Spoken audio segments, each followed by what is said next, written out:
Dr. Gibran Khali from Northumbria University, United Kingdom. Ms. Marina Chabon from Closed Loop, Germany.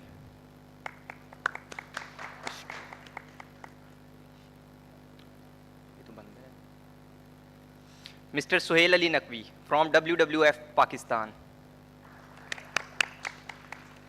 Now we hand over this session to our session chair, Professor Dr. Mohammad Abrar. Thank you, Dr. Yasser, for providing me an opportunity that today I can host this session as a session chair. Now I would like formally welcome to all the participants who are participating in this session and the audience.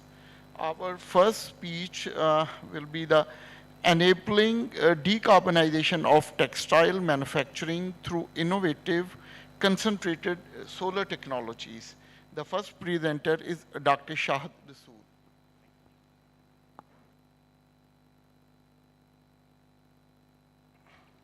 Assalamu alaikum. Thank you very much, Abrar Sahab, for your kind introduction. Shahid रसूल from Northumbria university, और आज जो हम बात करना चाह रहे हैं वो पाकिस्तान के टेक्सटाइल सेक्टर के बारे में है और स्पेशली एनर्जी सेक्टर के बारे में है। तो दो चीज़ें हैं हमारे सामने। एक तो ये है कि अगर आपने टेक्सटाइल सेक्टर को डीकार्बोनाइज करना है in the local context and the international context, वो कैसे कर सकते हैं।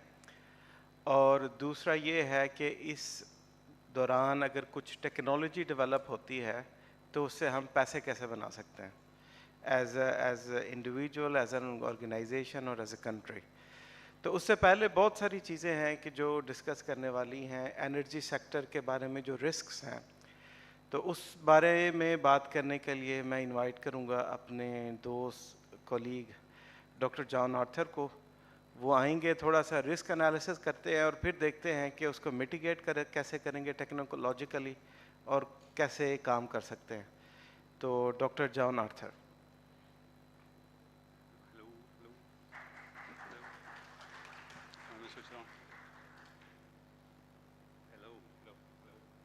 Hello, there we are. Assalamu alaikum.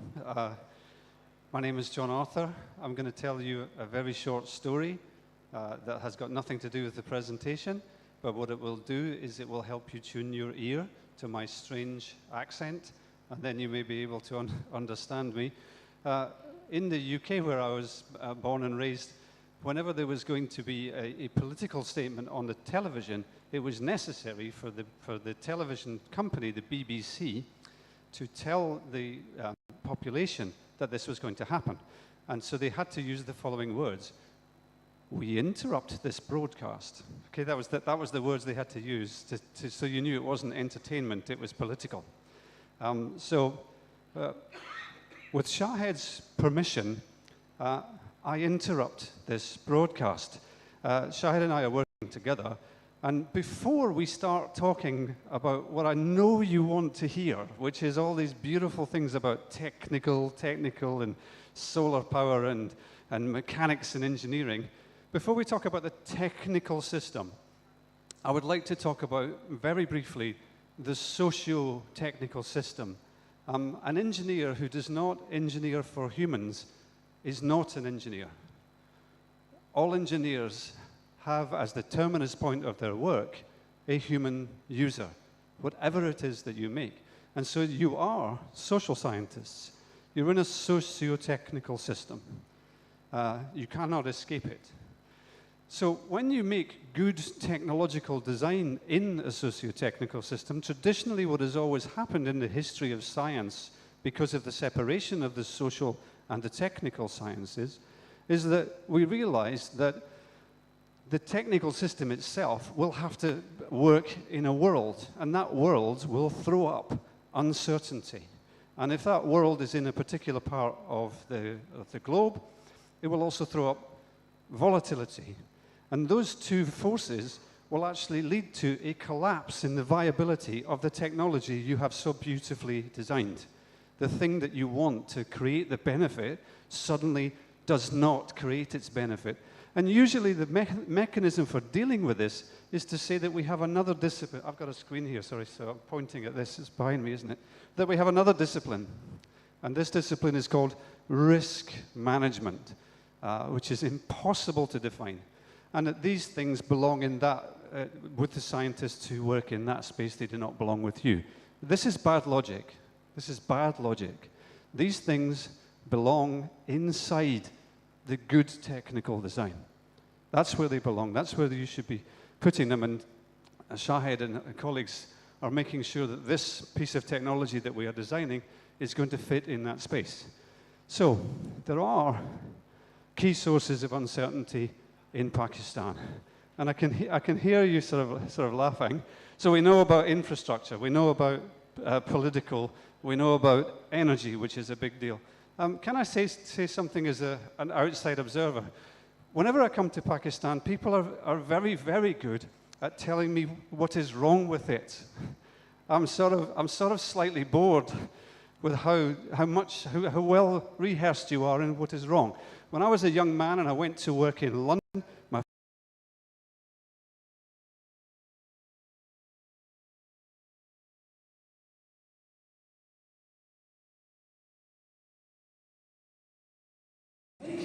and really thick. And he said, yes, of course they are. And I said, but why? He said, because they're bomb-proof. And then it suddenly dawned on me as a young researcher that although I was in one of the greatest capital cities of the world, we were still bombing each other. You don't have the monopoly on things, okay? Stop worrying so much about things. Yes, we know there is a terrible energy crisis. Everyone keeps telling you. It takes me 5 seconds on Google to hear you criticized in the world for your energy. Well, the thing is, the last time I looked, there is no Pakistan B. There is no Pakistan B. And yes, there are problems, but when I look at you with the eyes of an outsider, the only thing that I feel is impressed. So we need to do something, sure, we need to do something. Wouldn't it be great if there was some sort of uncertainty, anticipation, stability, optimization toolkit that you could use on your energy system? But that would be wonderful, wouldn't it? Plan and manage local and global volatility around energy, because this technology that Shahid's going to tell you about depends on energy. It is energy. So we don't have a silver bullet. I don't know if you understand that expression. We don't have a thing that's going to solve this. We don't have a silver bullet. But fortunately, because you know me, we have a silver handbook. A long time ago now, I developed the capability to de-risk multi-billion euro global supply chains. And that was considered quite clever. But it's my work, so I kept it. In that technology, there is the ability to look at the risk profile of a critical location, like Pakistan or a geographical location. Within that, there's the capability at the moment to look at things like security, resource governance, political dynamics, governance frameworks. It's there. The proof of concept is there. Why don't we apply that thinking to energy? Why don't we do that? Let's do that. Should we do that? I think we should do that. There is a capability in that system to look at what we call the system responsiveness assessment. How much is your system, okay, it's in some kind of trouble, but how much is it able to respond? Where are the levers that you could pull that would make it respond? And you can build visualizations like this that show you, again back here, that show you, sure, there are lots of difficulties, but here are the levers that give you the advantage. And if you could turn those into metrics, and if you could turn those into systems that were applied, you'd be in good shape. So why don't we do that? Why don't we apply that sort of thinking to energy? Shahid asked me to put this on to say that there is some sort of evidence that my silver book has done any good at all. This is a friend of mine, Catherine, who's the global supply chain director for Unilever. And you've had a chance to read what she says. She says, if we had not done this work, our global brand would not have survived COVID. and she said it was completely ahead of its time. I'm very happy about that. I'm not sure how entirely true it is. So I have finished interrupting the broadcast. This is a socio-technical system. Let's add the science in the socio part, because it's going to do wonderful things for the technical part, about which Shahid will now speak.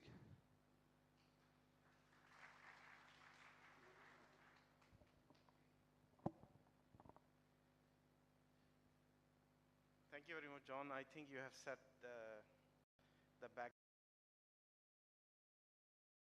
जो आज हम बात करना चाह रहे हैं उसका जो फोकस है, जो आपकी जो फोकस ऑडियंस है, वो मेरे जो पाकिस्तानी जो बहन और भाई हैं.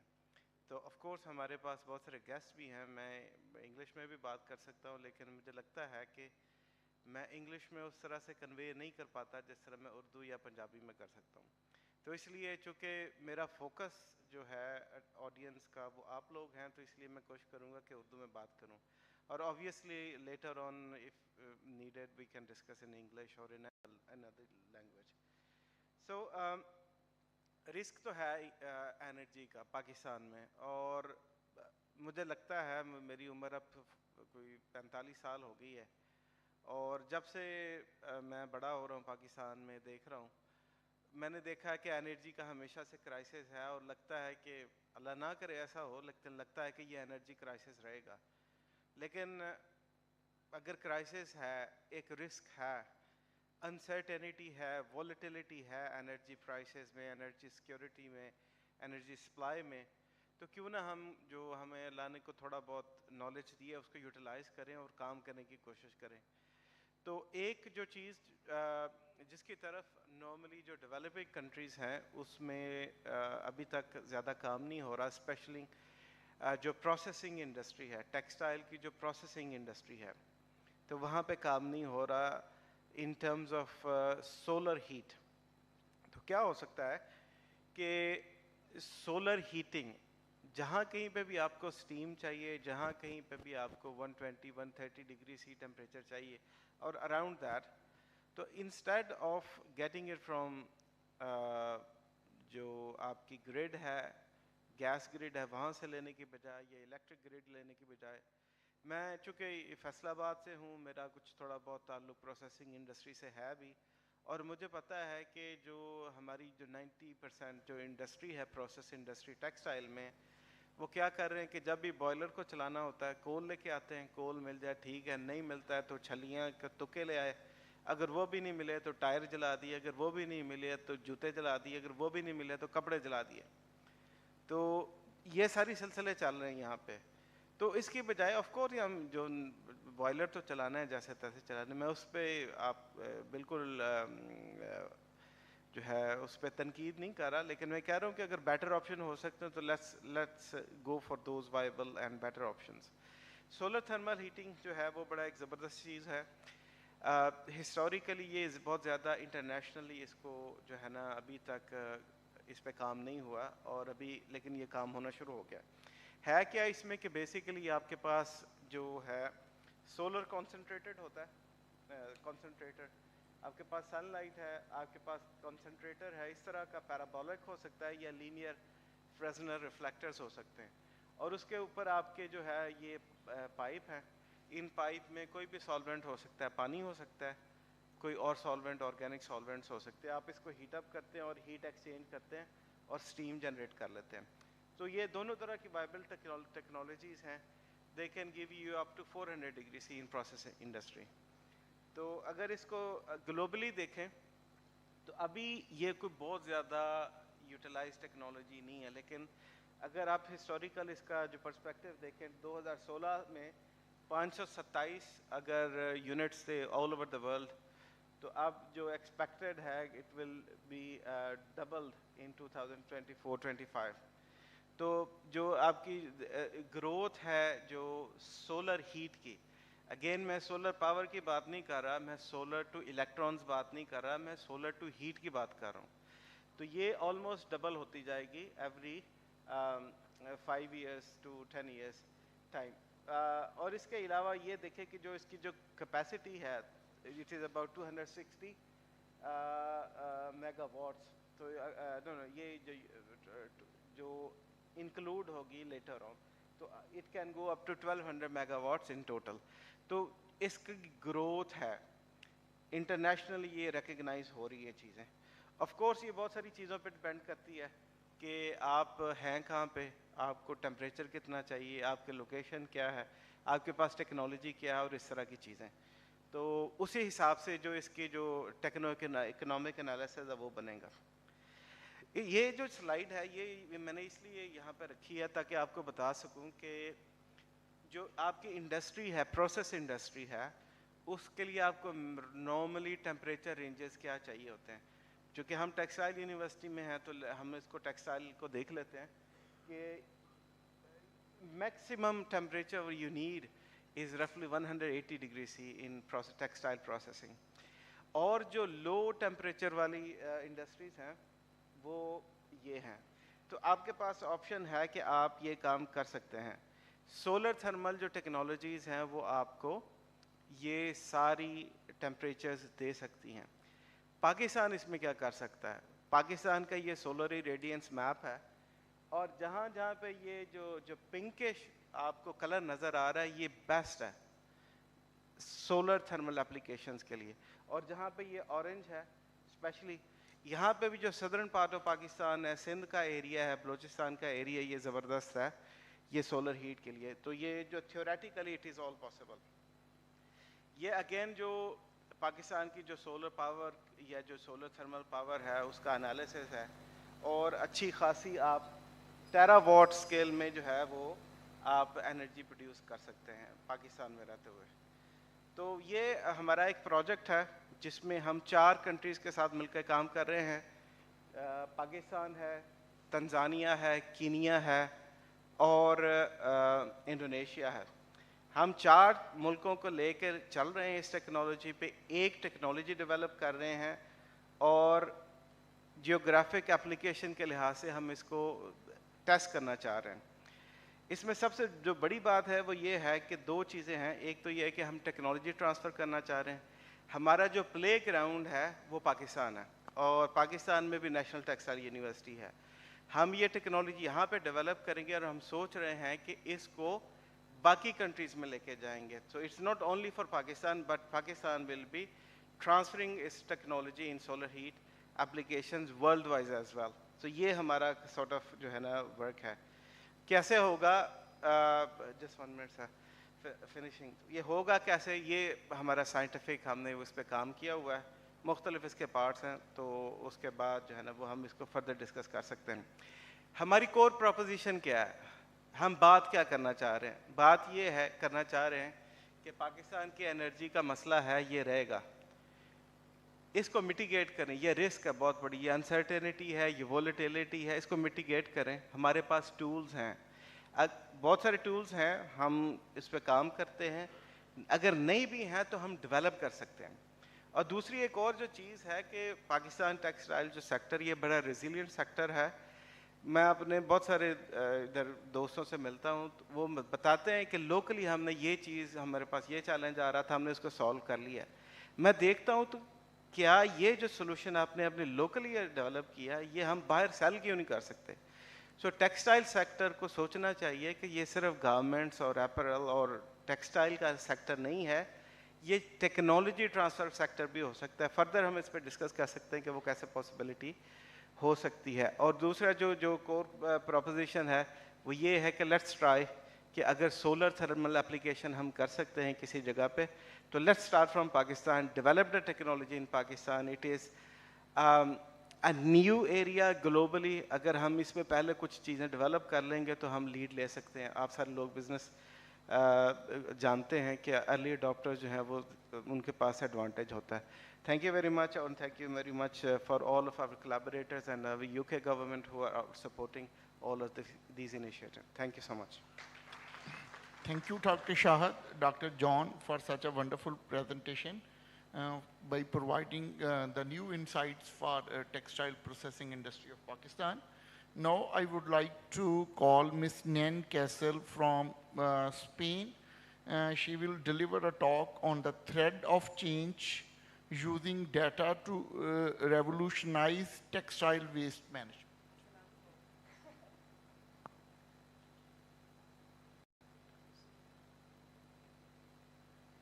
Thank you so much. Is this mic working? No? I'll stand here then. Thank you so much. My name is Ning Castle. I'm co-founder of Reverse Resources. And we are a platform to digitize, connect, and scale global textile-to-textile recycling. We're currently working across 34 countries with 18 of the world's largest fashion retailers and brands, and we have the largest global real-time database of textile waste flows by fiber composition. So what does this all mean in reality and practically? What we're really trying to do is help build feedstock supply chains and help scaling recycling. And what does that mean? It means that there's an existing system for waste management. Waste has always been produced as part of our production with manufacturing processes. Every manufacturer in the world generates waste as a byproduct of their production. Is it working now? This is better.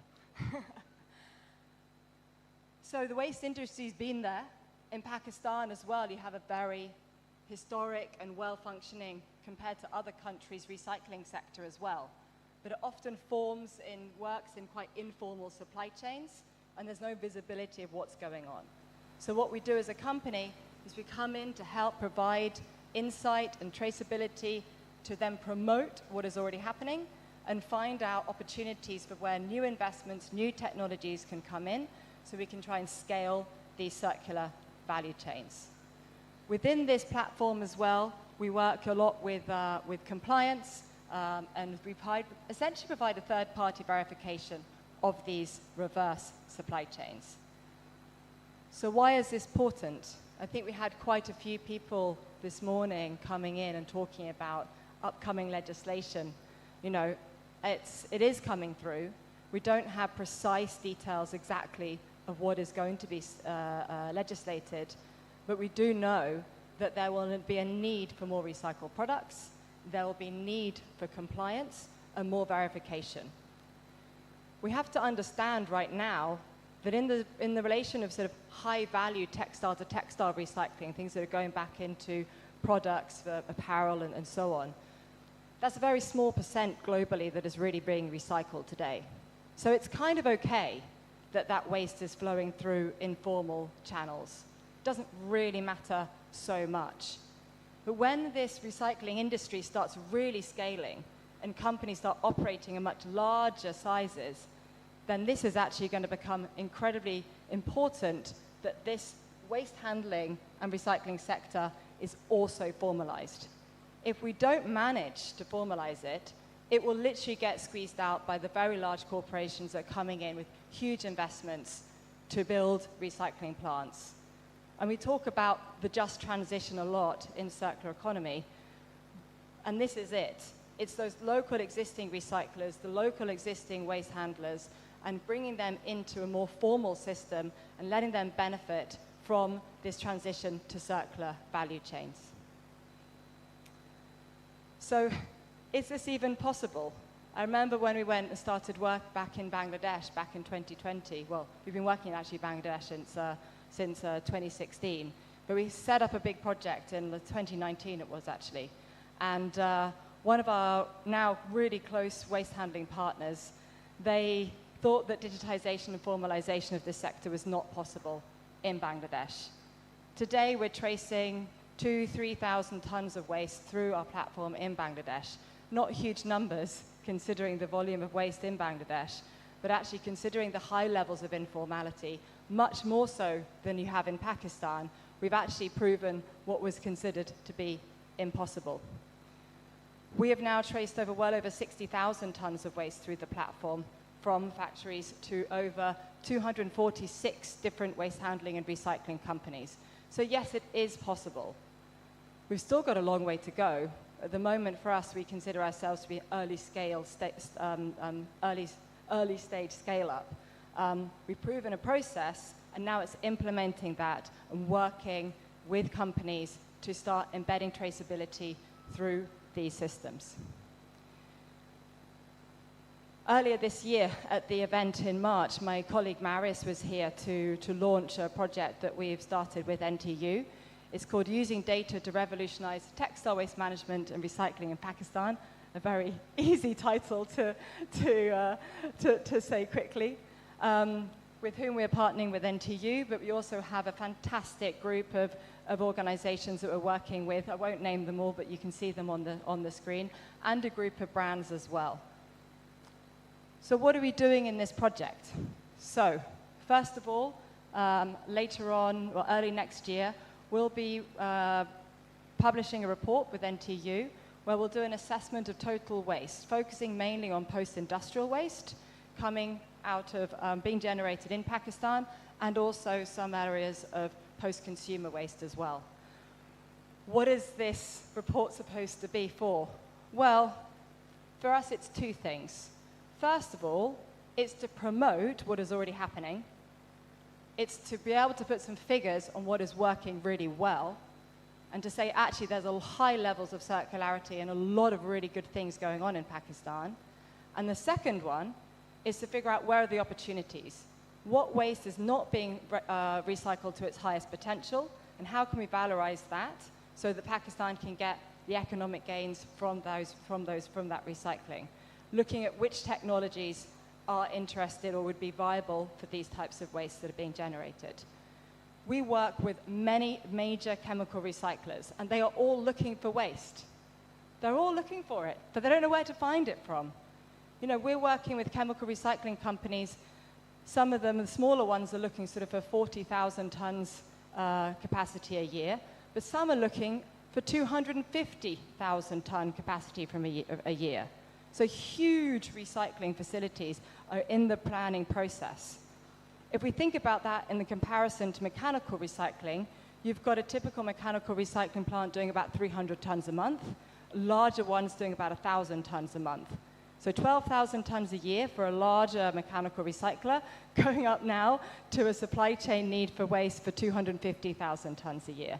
That's quite a jump, which is why to actually be able to take advantage of those new opportunities, this formalization needs to happen, because if we're going to be collecting waste at that scale, we need to have a good, robust system to do so. So, the first one is the report. The second key activity we're working on as well is setting up this traceability within the supply chain. We're working with factories, setting up simple suggestions and improved waste management practices, which results in the waste being segregated when it leaves the facility. We'll be then working with a group of waste handlers, improving their social compliance, how their and processes, and embedding traceability through their processes with the support of our SARS platform. And at the end, the recyclers really benefit because they get access to pre-segregated, fully traceable, very clean waste. And that is a key thing, especially for mechanical recycling, because the cleaner the quality and the higher purity you have of waste coming in, the better quality recycled products you can make, and you can mitigate some of the challenges that we have with mechanical recycling. And we'll also be doing some work with post-consumer, and all of this work will be collected in our tool, so we can digitize it and share it out to the industry to show what we've been doing. This is a current assessment of actually total post-industrial textile waste. It will be finalized and shared in the report coming out early next year, as well as breakdown by waste by composition. But we estimate there'll be just under 900,000 tons of post-industrial textile waste generated per year in Pakistan. Our second work package that I talked about was the tracing of textile waste. We can actually see we've just started. Not much was happening, and we just were starting in August and September to onboard the factories, and you can see quite a big jump in September. So we've got the system in place, and now we're in full sort of implementation mode. So I'm looking forward to coming back, hopefully, if I'm invited, to show some actual really results and hopefully some really impactful numbers as well. But it's underway. So who can join this, this project? It's any manufacturer who generates waste, so that is pretty much any manufacturer in Pakistan. Manufacturers, what we will support you with is doing the waste segregation, but actually at the back end of that, what you get out of it is these reports. So it can feed into HIG reporting, and then you can also communicate it back out to your brands as well, provide information. It's key to mention that you are in control of your data, and you are in control of what you share out. So we provide a very useful tool. We can capture total waste data, but there's a very high level of security with what is shared to different users. Manufacturers can then introduce us to their waste handlers, and we'll work with those waste handlers to embed traceability through their processes. I know there's probably quite a few people here thinking, how is that possible? And how is that really viable with working with sometimes lower levels of educated organizations and smaller organizations, as well as larger waste handlers as well? Well, I think from when we first go into a new country and we talk about digitization and traceability with waste handlers, sometimes it's a bit of a jump to understand the business opportunities. But every single waste handler we have worked with has increased their revenue by 3, 4, 5-fold, and we have successfully implemented traceability through their processes and improved their social compliance. Actually, a lot of this waste handling sector are delighted to be visible in the supply chain. They're delighted to be actually a formal part, seen by brands, seen by the manufacturers, and actually getting the recognition for the work that they do within these circular value chains, which is highly, unappreciated today.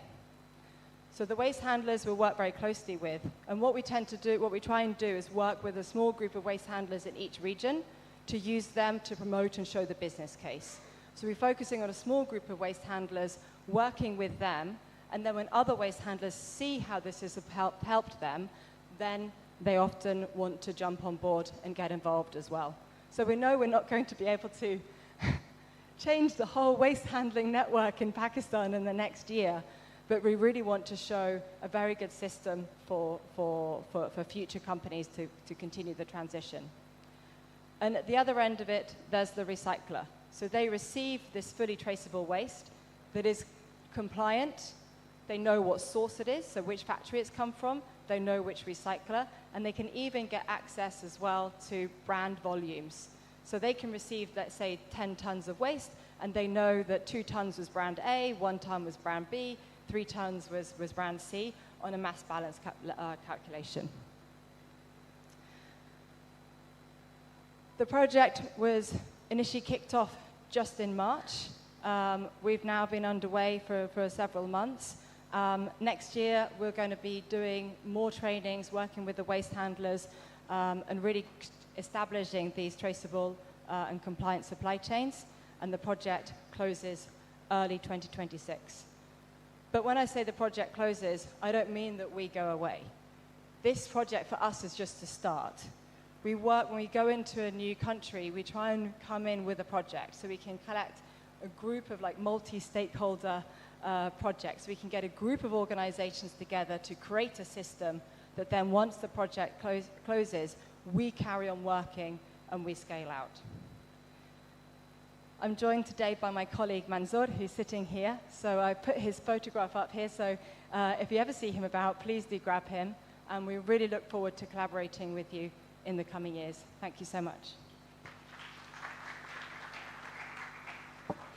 Thank you, Nin, by providing the new insights how the data can revolutionize the textile waste management. Thank you. Now, I would like to call our next speaker, Dr. Gibran Khalid from Northumbria University, UK. His topic of presentation is a circular economy approach to create high-value products from food waste.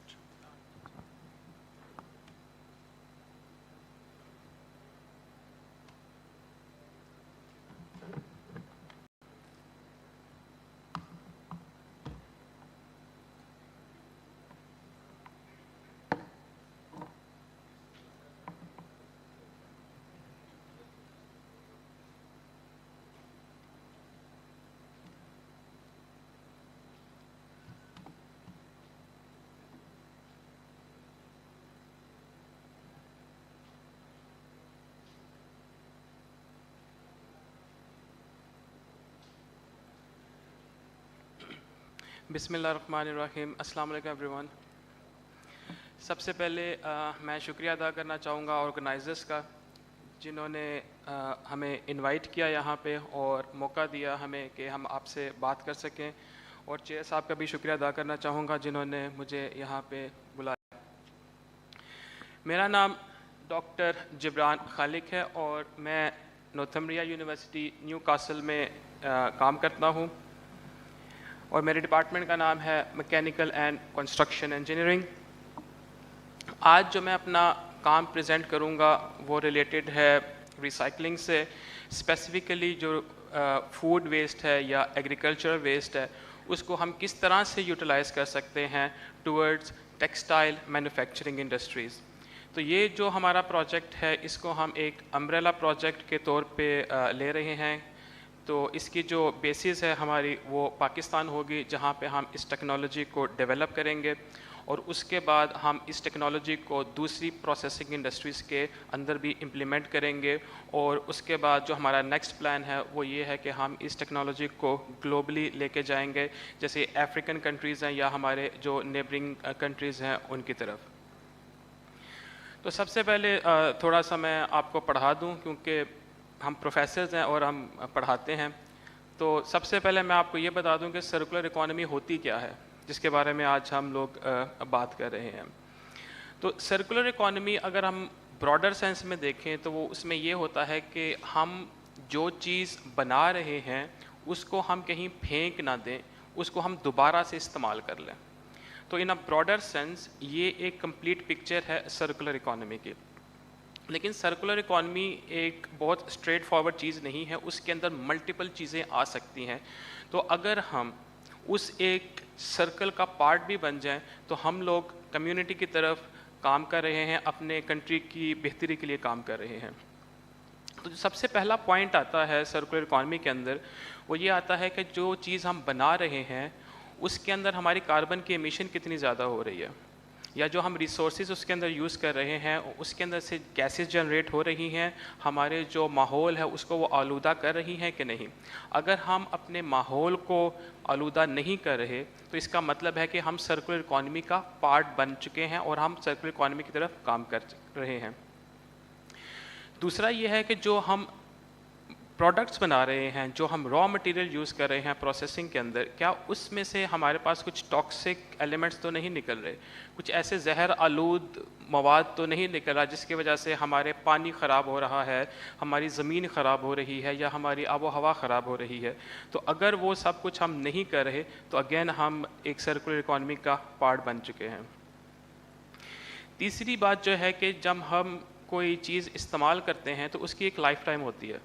تو اس life time کے بعد اس چیز کو ہم either ہم اپ grade کر لیتے ہیں یا ہم اس چیز کو ڈسکارڈ کر دیتے ہیں. تو ایک طریقہ سرکولر اکانومی میں یہ بھی ہوتا ہے کہ جو چیز آپ بنا رہے ہیں وہ آپ اتنی ڈیوریبل بنا دیں کہ وہ بہت لمبے عرصے تک چلے. اگر لمبے عرصے تک ایک چیز چلے گی تو اس کا یہ مطلب ہے کہ لوگ نئی چیزیں نہیں خریدیں گے. آئی کمپلیٹلی انڈرسٹینڈ کہ بزنسز جو ہیں وہ چاہتے ہیں کہ ان کی گروتھ انکریز ہو, لیکن ایٹ دا سیم ٹائم ہم یہ بھی چاہتے ہیں کہ ہمارا جو ماحول ہے وہ ایک اچھا رہنے کی جگہ بن سکے. کیونکہ جیسے ڈاکٹر یاسر نے پہلے بات کی کہ ہمارے پاس صرف ایک ہی زمین ہے جہاں پہ ہم رہ سکتے ہیں, اور اگلے کچھ سالوں میں ہمیں ایک اور زمین درکار ہوگی جس کے ذریعے ہم اپنے آگے والی نسلوں کو بڑھا سکیں. لیکن انفارچونیٹلی ہمارے پاس صرف ایک ہی زمین ہے.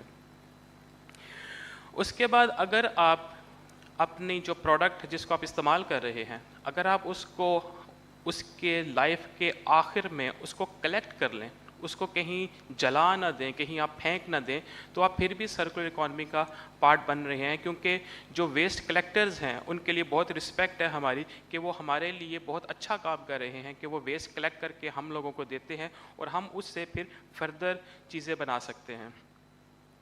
اس کے علاوہ اگر آپ ویسٹ کو دوبارہ سے استعمال کر رہے ہیں, جیسے مجھے بڑا شوق ہے کہ میں جو کارڈ بورڈ کے باکسز ہوتے ہیں ان سے چھوٹے چھوٹے گھر بناتا ہوں, ان کو خود پینٹ کرتا ہوں, اور میری بیٹی کو بھی بہت اچھا لگتا ہے کہ میں چھوٹے چھوٹے گھر بناتا ہوں کارڈ بورڈ باکسز سے. تو میں گھر پہ چھوٹا سا ایک ریسائکلر ہوں क्योंकि मेरी ये हॉबी है कि मैं छोटे छोटे घर बनाऊँ, उनको फिर पेंट किया जाए। तो अगर आप एक चीज़ को दोबारा से इस्तेमाल कर रहे हैं तो आप भी सर्कुलर इकोनॉमी का पार्ट हैं। तो जैसे मैंने बताया कि ये एक कंप्लीट सर्कल है जिसको हम लोगों ने कंप्लीट करना होता है, और ज़रूरी नहीं है कि हम इस पूरे सर्कल को अकेले कंप्लीट करें। अगर हम मिलजुल के काम करेंगे तो हम इस पूरे सर्कल को कंप्लीट कर सकते हैं और अपने मुल्क के लिए एक अच्छा काम कर सकते हैं। तो इससे फ़ायदा क्या होगा?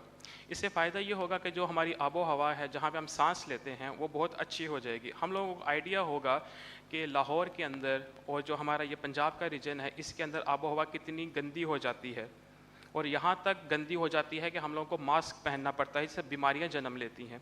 तो उस चीज़ को कम करने के लिए हमें इस रिसाइकलिंग की तरफ काम करना पड़ेगा।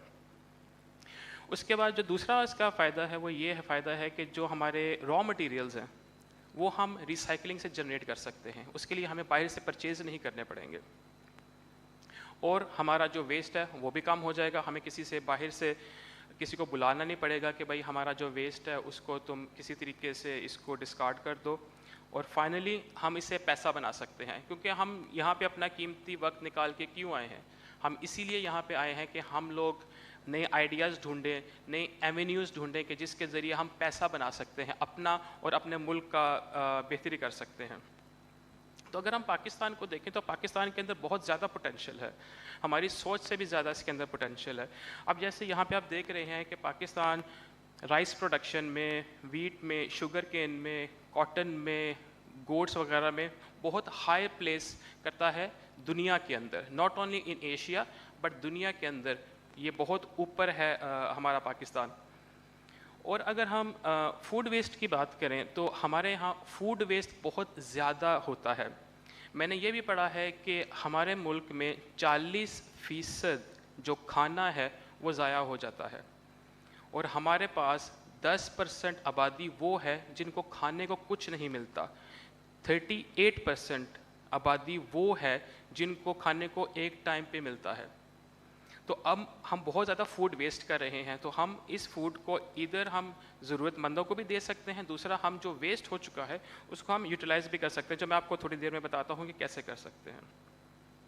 अब फूड वेस्ट के अलावा पाकिस्तान में बहुत ज़्यादा एग्रीकल्चरल वेस्ट भी है, क्योंकि हम लोग एक ज़रई मुल्क हैं, तो हमारे पास बहुत ज़्यादा ज़राअत के हवाले से भी वेस्ट आता है, जिसके अंदर बनाना वेस्ट आ गया, शुगर केन वेस्ट आ गया, गंदम जब ग्रो की जाती है उसका है, कपास जब ग्रो की जाती है उसका जो प्लांट है वो आ जाता है। और जैसे हमें पता है कि जब इन फसलों की काश्त होती है और उसके बाद जो वेस्ट बच जाता है उसको जला दिया जाता है, और जलाने के बाद फिर स्मोक आ जाता है, जो कि बहुत ही ख़तरनाक है हमारे लिए सांस लेने के लिए। अच्छा, अब मैं आपको बताता हूँ कि जो बायो वेस्ट है, जिसके अंदर फूड वेस्ट आता है और एग्रीकल्चरल वेस्ट आता है, पाकिस्तान में कितनी ज़्यादा प्रोडक्शन हो रही है उसकी। पाकिस्तान में तकरीबन 36 मिलियन टन ऑर्गेनिक वेस्ट है वो प्रोड्यूस होता है, और हम उस वेस्ट को कहाँ लेके जाते हैं ये भी थोड़ी देर में मैं आपको बताऊँगा। और जो 70% ऑर्गेनिक वेस्ट है वो अर्बन एरियाज़ में जनरेट होता है, जैसे कि हाउस होल्ड हो गए, हमारे रेस्टोरेंट्स हो गए, हमारे मार्केट्स हो गए। इसके अलावा हमारे जो देहाती इलाके हैं जहाँ पे फसलें काश्त की जाती हैं वो भी बहुत बड़े कंट्रीब्यूटर हैं हमारे इस वेस्ट के अंदर।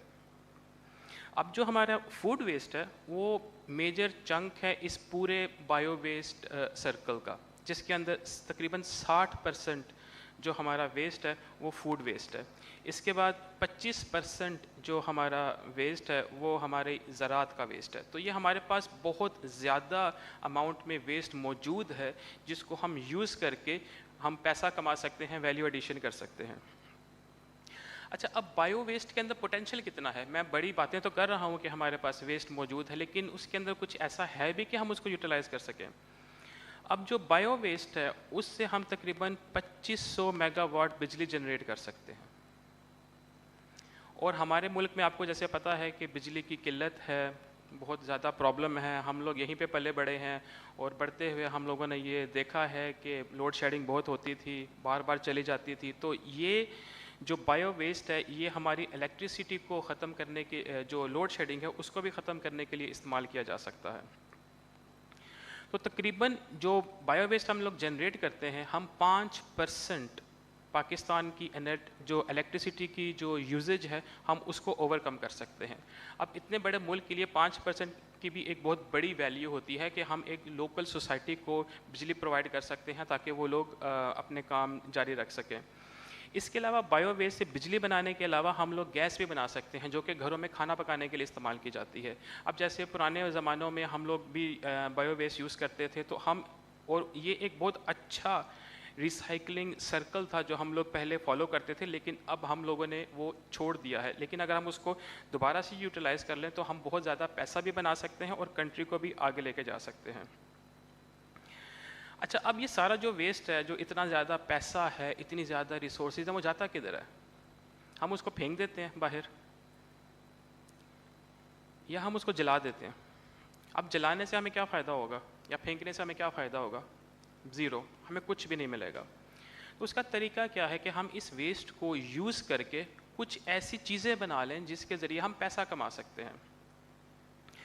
अब हमारा एक प्रोजेक्ट चल रहा है नेशनल टेक्सटाइल यूनिवर्सिटी के साथ, जिसको यूके गवर्नमेंट ने फ़ंड किया है। अब उसके अंदर हम लोग क्या कर रहे हैं, जो बनाना स्टेम है, जैसे डॉक्टर यासिर ने पहले आपको थोड़ा सा इन्फॉर्म भी किया होगा, तो बनाना स्टेम एक फाइब्रस मटेरियल है जिसके अंदर से हम वहाँ से फाइबर निकाल सकते हैं और उसको स्पिनेबल टेक्सटाइल में हम उसको कन्वर्ट कर सकते हैं। अब जो बनाना की प्रोडक्शन हो रही है पाकिस्तान में, वो ज़्यादातर होती है सिंध के इलाके में। अब सिंध के इलाके में बिजली की बहुत ज़्यादा किल्लत है, वहाँ पे बहुत ज़्यादा प्रॉब्लम्स हैं। तो अब हम लोग क्या कर रहे हैं, हम लोग ये कर रहे हैं कि जो बनाना वेस्ट है, हम तो जो यूनिट है उसको हम डीजल से रन करते हैं। अब डीजल से रन करने के दो नुकसान हैं। पहला नुकसान ये है कि हम एक तो डीजल परचेज़ करते हैं, आपको पता है कि पेट्रोल डीजल की कीमतें कहाँ तक पहुँच चुकी हैं।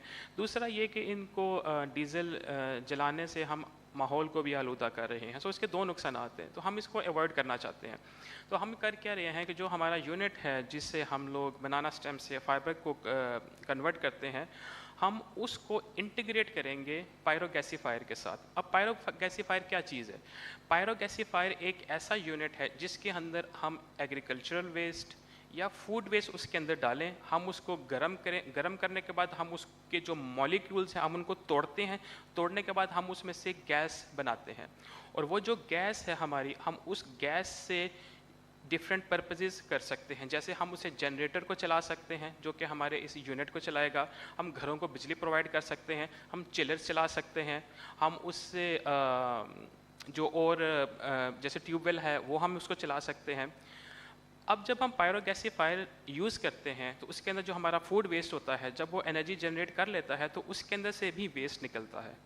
अब जो वेस्ट उसके अंदर से निकलता है वो उसके अंदर नाइट्रोजन बहुत ज़्यादा होती है और वो एज अ फर्टिलाइज़र यूज़ किया जा सकता है जो हमारे किसान बरादरी है उनके लिए।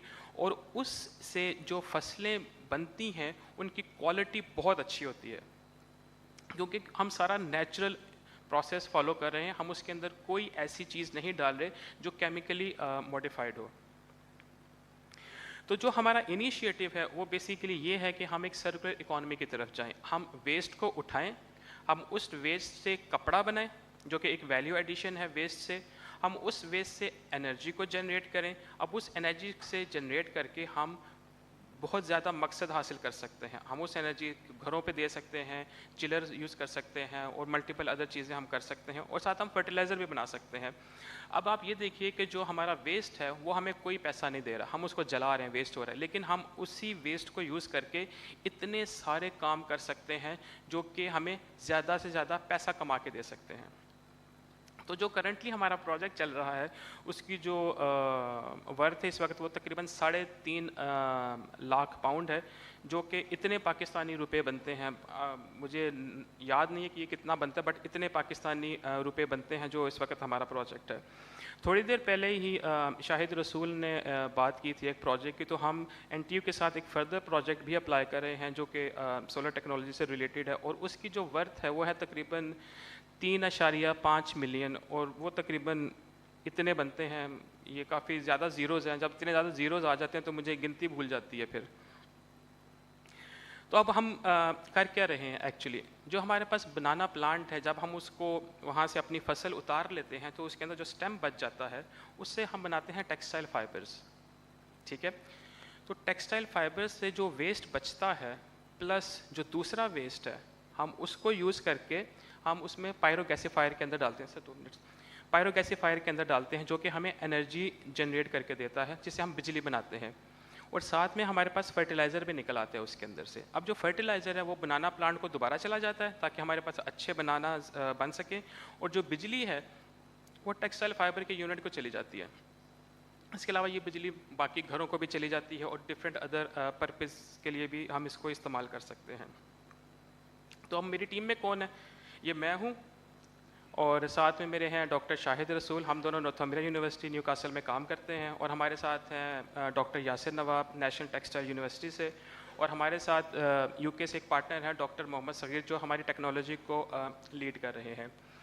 तो मेरी इस सारी जो मैंने आपके साथ एक बात की है उसका खुलासा क्या है, मैं यहाँ पे क्यों आया हूँ वहाँ से इतने दूर से फ्लाई करके। आपको ये बताने आया हूँ कि दुनिया बदल रही है और हम लोगों को भी बदलना है। हम लोगों को ये सोचना है कि हम अपने मुल्क को किस तरह से बेहतर बना सकते हैं, हम किस तरह से पैसा बना सकते हैं ताकि हम और हमारा मुल्क इकट्ठे तरक्की करे। सर्कुलर इकॉनमी की तरफ हम लोगों ने जाना है, बहुत सारी हमारे पास अपॉर्चुनिटीज़ हैं। हम लोग आपकी कैसे मदद कर सकते हैं? हमारे पास बहुत सारे प्रोजेक्ट्स हैं जो कि एनर्जी से रिलेटेड हैं, टेक्सटाइल से रिलेटेड है, अभी जैसे जॉन ने बात की जो सोशल साइंसेस से रिलेटेड है। हम लोग उन प्रोजेक्ट्स को रन करते हैं, हमारे पास एक्सपर्टीज़ है, हम हेल्प कर सकते हैं आप लोगों की। हम आप लोगों की गवर्नेंस में हेल्प कर सकते हैं, इकोनॉमिक पॉलिसीज़ को डेवलप करने में हेल्प कर सकते हैं, और हम जो वेस्ट टू एनर्जी है उसमें भी हम आपको हेल्प कर सकते हैं। अब इस सारे को करने में पैसा कहाँ से आएगा? मैं तो कह रहा हूँ मैं आपकी हेल्प कर दूँगा, पैसा कहाँ से आएगा? पैसा जनरेट करने के लिए हम आपकी मदद कर सकते हैं। आप हम लोगों को अप्रोच करें, हम जो ग्लोबल फंडिंग बॉडीज़ हैं हम उनके साथ मीट करेंगे और हम बाहर से पैसा पाकिस्तान के अंदर लेके आएंगे ताकि हम पाकिस्तान में टेक्नोलॉजी डेवलप करें और फिर हम उसको आगे लेके चलें। और इससे बेसिकली होगा क्या कि हमारे बिजनेसेस डेवलप हो जाएंगे और हमारी जो है इनोवेशन वो डेवलप हो जाएगी। तो ये सारे मेरे स्पॉन्सर्स और कोलैबोरेटर्स हैं जिनका मैं शुक्रिया अदा करना चाहता हूँ जिन्होंने मुझे मदद की मेरे काम के अंदर।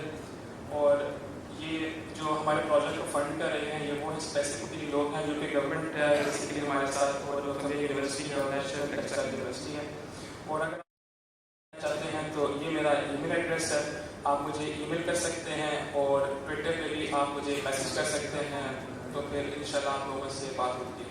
Thank you very much. Thank you, John, for providing the food for thought that from how we can create the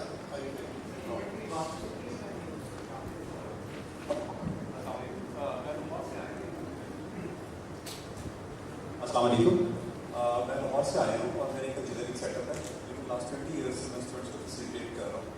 हम लोग प्रोफेशनल लोग हैं, कभी किसी को कुछ नहीं बताते हैं ना कुछ करते हैं, लेकिन एक दिन मैंने क्या पाया 9/11 के बाद और एक वक्त में सब कुछ खत्म हो जाता है और अगर हमने अभी से तैयारी नहीं की तो खा जाएंगे।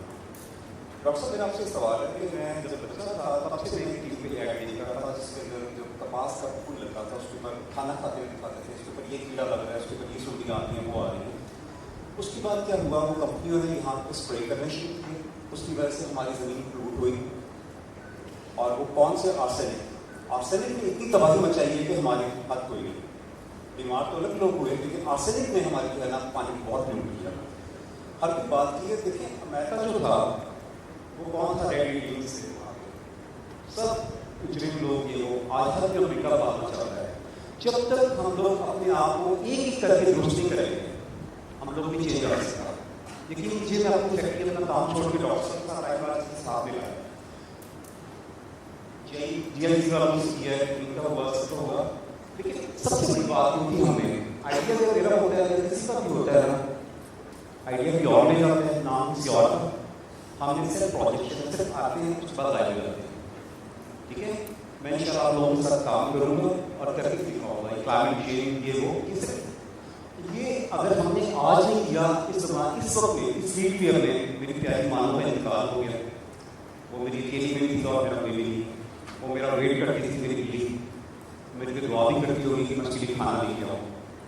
यकीन कीजिए आज अगर हमने तैयार ना किया थोड़ी थोड़ी चीज़ों पर एक एक एक आदमी करे, इवन कि आप गैस स्टोव चलाने से पहले खोलने से पहले अगर पास नहीं जाए तो अनबर्न फ्यूल नहीं होगा। अनबर्न फ्यूल वही काम करता है जो असेंबली में मौलाना फजलुर रहमान करता है कि तादाद भी कम है और तमाशा भी बहुत लग रहा है। बहुत बहुत शुक्रिया। इसके पास कुछ है मैं करने के लिए तैयार हूँ, मुझे 40 साल भी जाना पड़ेगा तो करूँगा इंशाअल्लाह। बहुत शुक्रिया।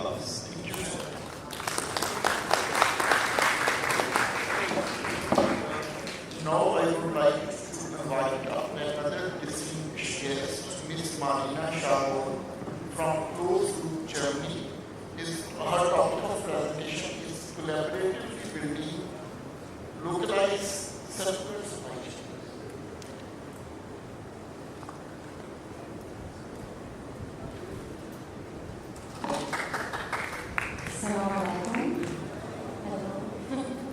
Good morning, everyone, and thank you very much for the kind invitation to speak at this incredible event today.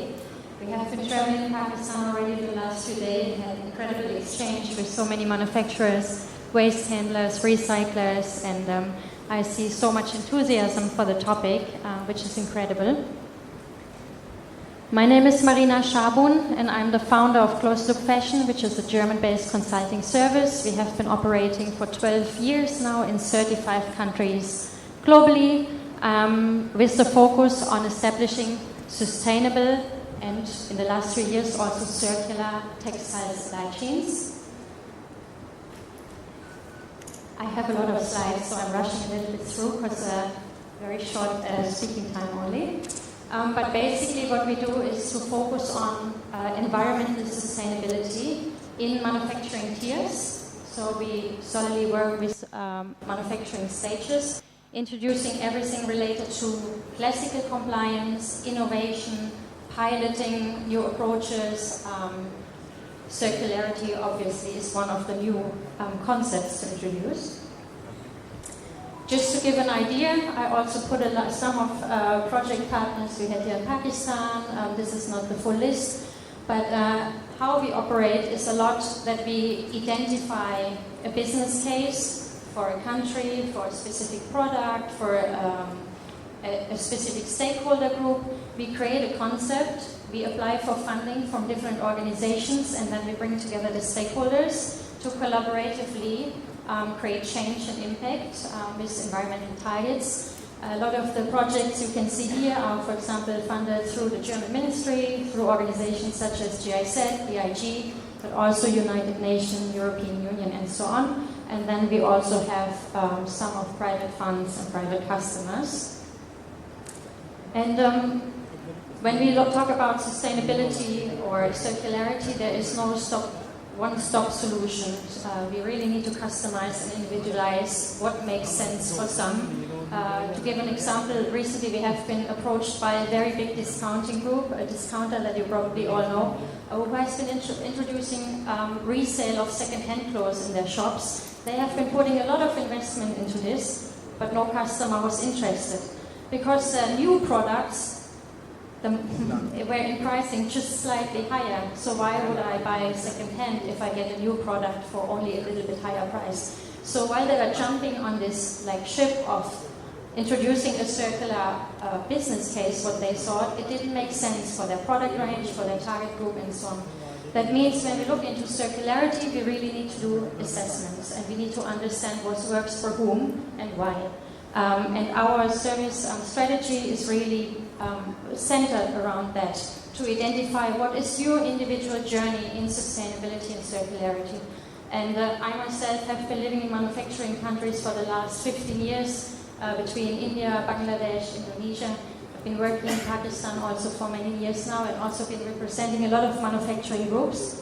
And what we see in manufacturing is that a lot of the requirements on compliance or sustainability are actually requirements from brands that are kind of pushed into the manufacturing stage. It's rather that manufacturers are taking their own journey, their own identity in what could be our roadmap, how can we play a crucial role from our side, because obviously manufacturers are massive entities with a lot of workforce, a lot of impact in their communities and regions, and how can we shape that better without having requirements pushed on us. One of our core businesses is we are holding currently the only textile waste management standard globally for manufacturing stages. It's our own development, which is a full holistic set of compliance data assessments that we do in terms of monitoring, documentation, implementation, SOPs, and so on. Just to visualize how this could potentially look like, but this is really to manage waste and resources. We not only do textile waste, we do all sorts of resources from heat recovery, sludge, chemicals, wastewater, and so on, to really bring back resources that have such a high value and creating value for these resources in a second step. And as I said, when we talk about circularity, there's a big difference to sustainability and compliance. We all know in the past, compliance was basically what was the main sustainability measure. And compliance is a concept we can apply likewise in every entity. Yeah? It's basically a guideline that we implement. If we talk about circularity, and I gave one example before, that is not the case. When we talk about circularity, we really need to understand what works for whom. It's not a one-stop shop solution, as I said before. So I would like to give a few examples of how it could look like and why it was a good example, and then also want to showcase how this could look like in the region of Pakistan, and also give one example that we have been doing here recently. First of all, in circularity, we need data, and my dear friend Nin has just been presenting their incredible software solution to get traceability and data and access to data. We need to understand how much waste do we have, what kind of quantities, material compositions, what is the value of it. Is it a paid good right now? Is it something factories need to give for free? That is the case in a lot of countries, not in Pakistan so.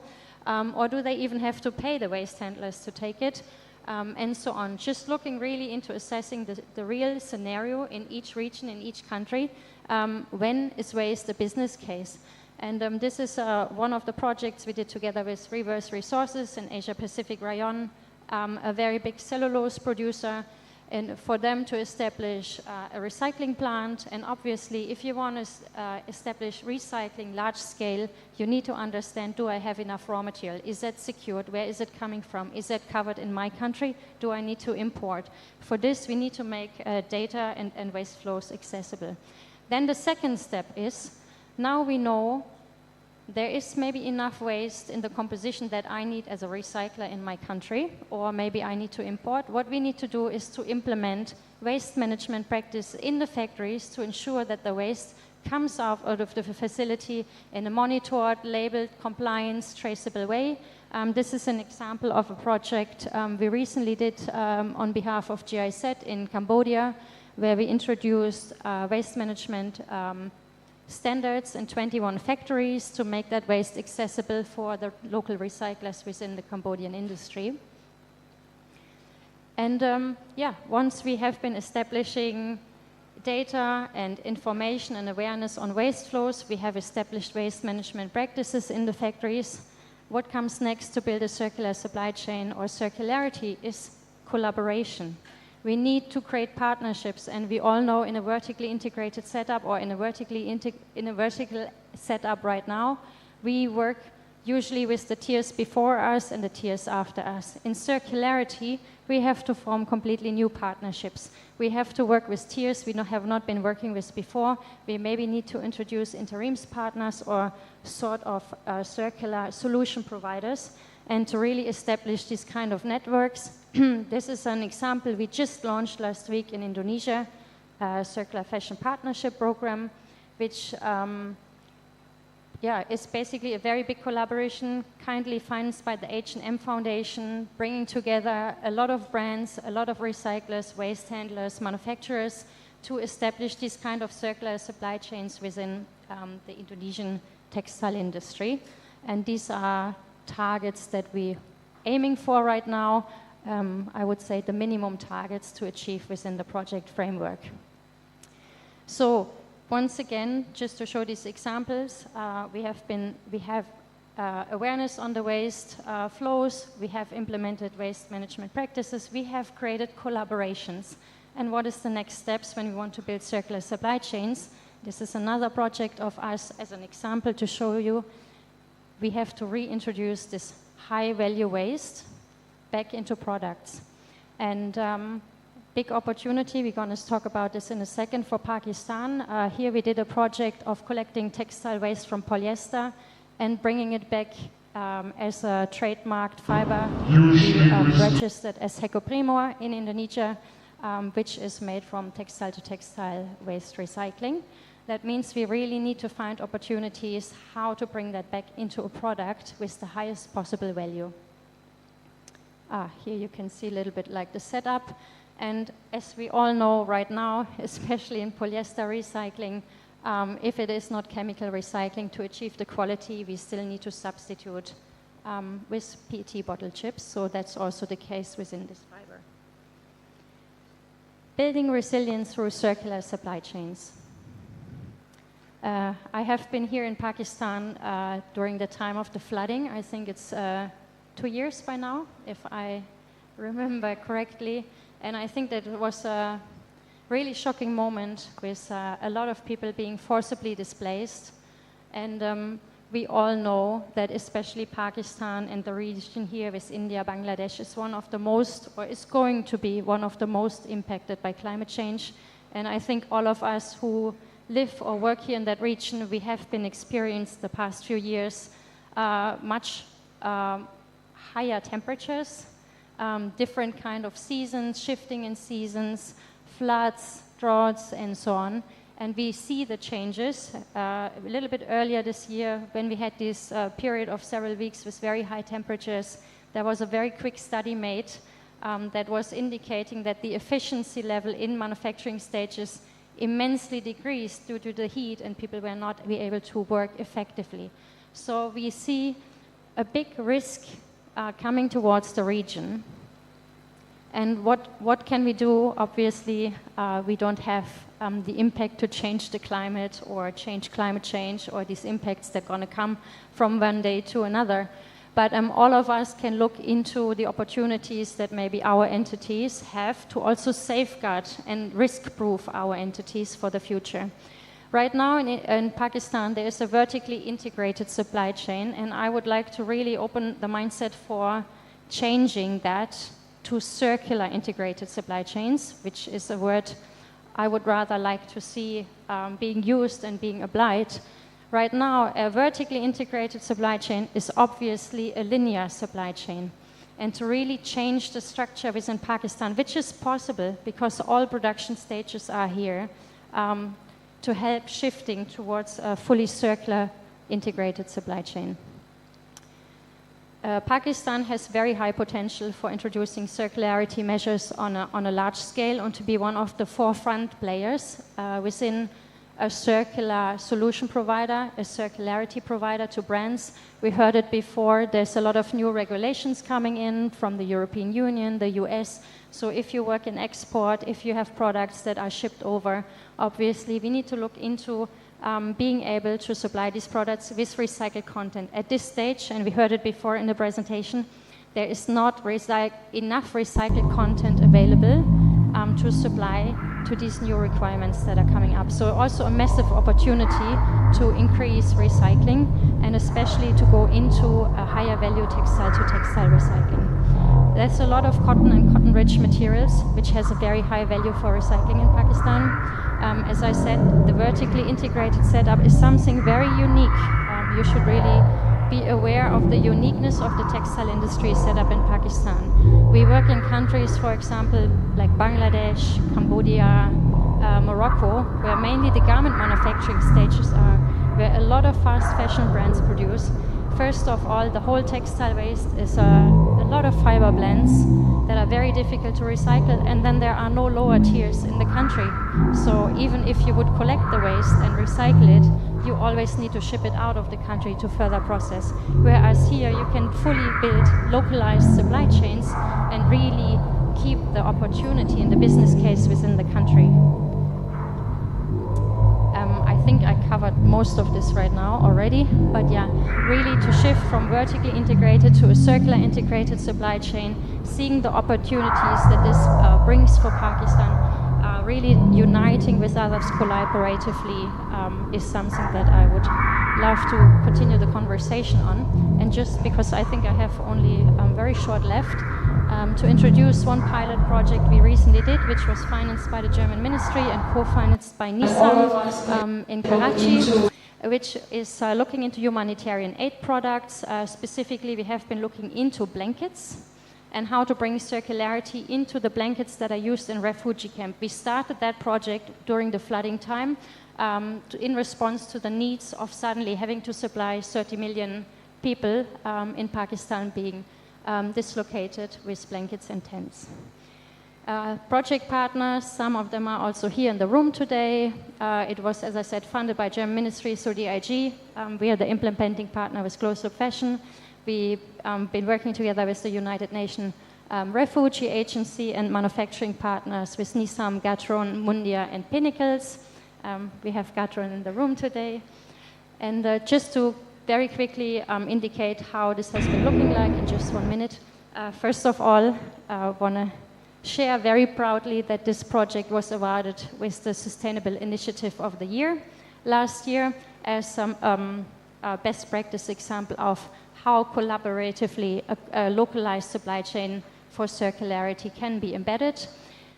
For this project, we have been looking into the blankets, and what we did first was a life cycle assessment of the blanket, how it is produced right now, to really understand where are the high impact or risk potentials, where do we need to reduce in terms of carbon emissions. We then started to work with the partners, establish waste management procedures, collected all the textile waste from the blanket production, partnered with a range of other manufacturers that are able to recycle and bring it back into products, to have in the end a whole new blanket which looked exactly the same but was made 100% from recycled content, and a very high percentage of this was actually through textile to textile recycling. We did then another life cycle assessment, and I'm going to show you the result very shortly. This is how a refugee aid blanket looks like. It's a pure 100% polyester product, low-hanging fruits for circularity because no material blends. Good product to start with. And that's a lot of the waste that comes out of it. There's a lot of waste because United Nations and other organizations have very high requirements on quality and sizing of the products. We have been creating high thermal insulation from the waste to fill these blankets. We have been creating popcorn from it and reintroducing it into the fibers for the knitted yarns. Obviously, we have been mixing it also with the PET chips to maintain the quality.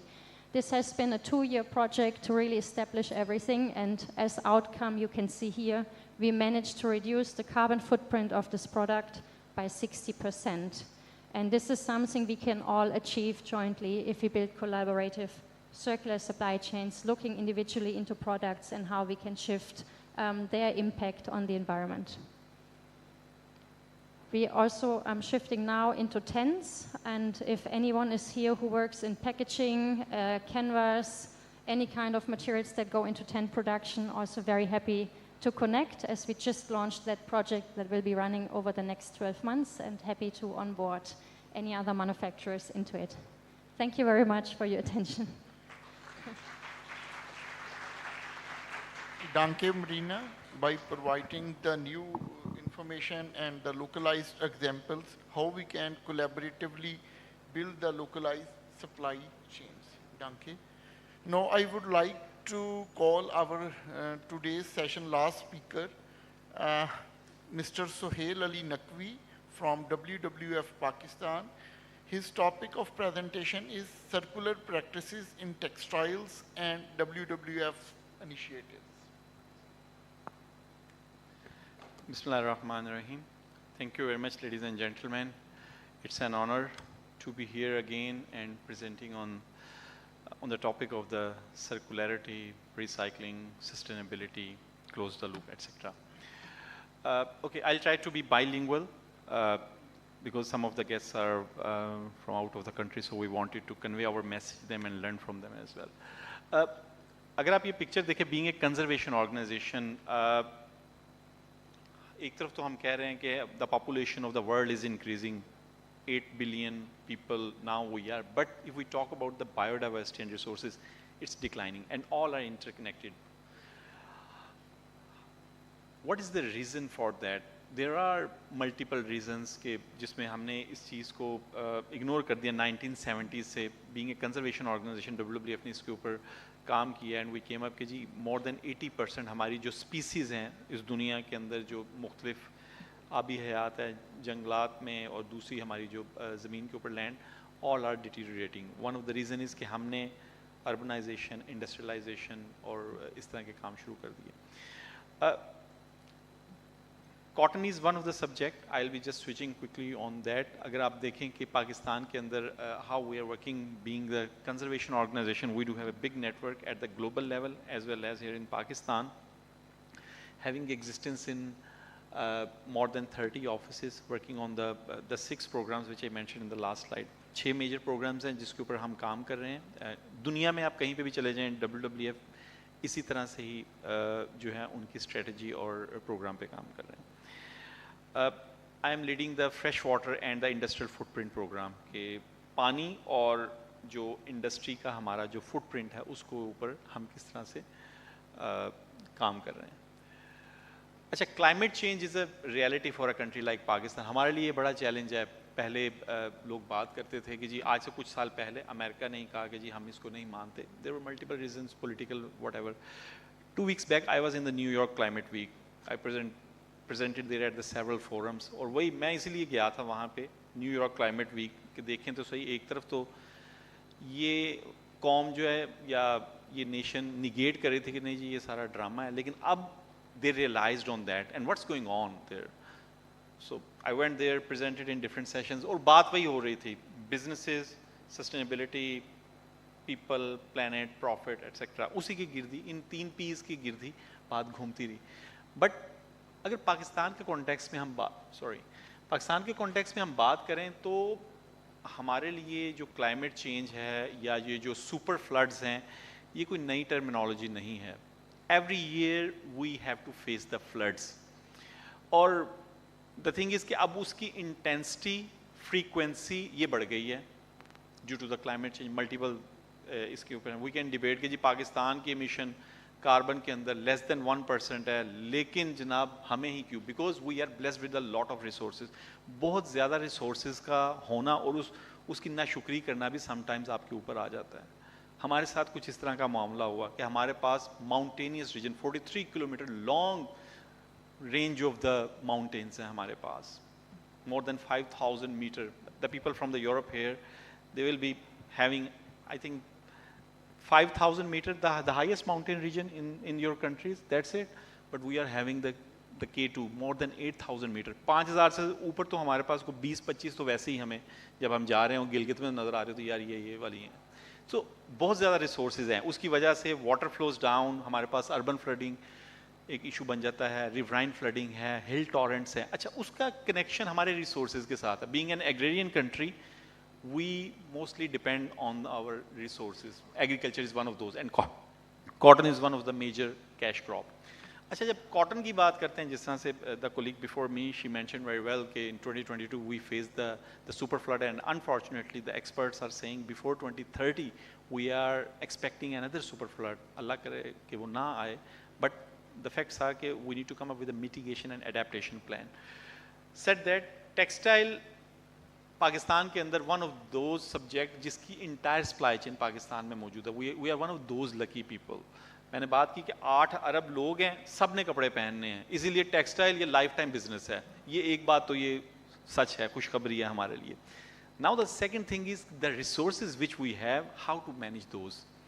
اچھا اس کے اوپر day by day we are enjoying a new legislation. ہمارے اوپر وہ آ جاتی ہیں buyers. Europe کی طرف ہمارا زیادہ منہ ہے, اس لیے ہماری زیادہ ایکسپورٹ یورپ کی طرف ہوتی ہے.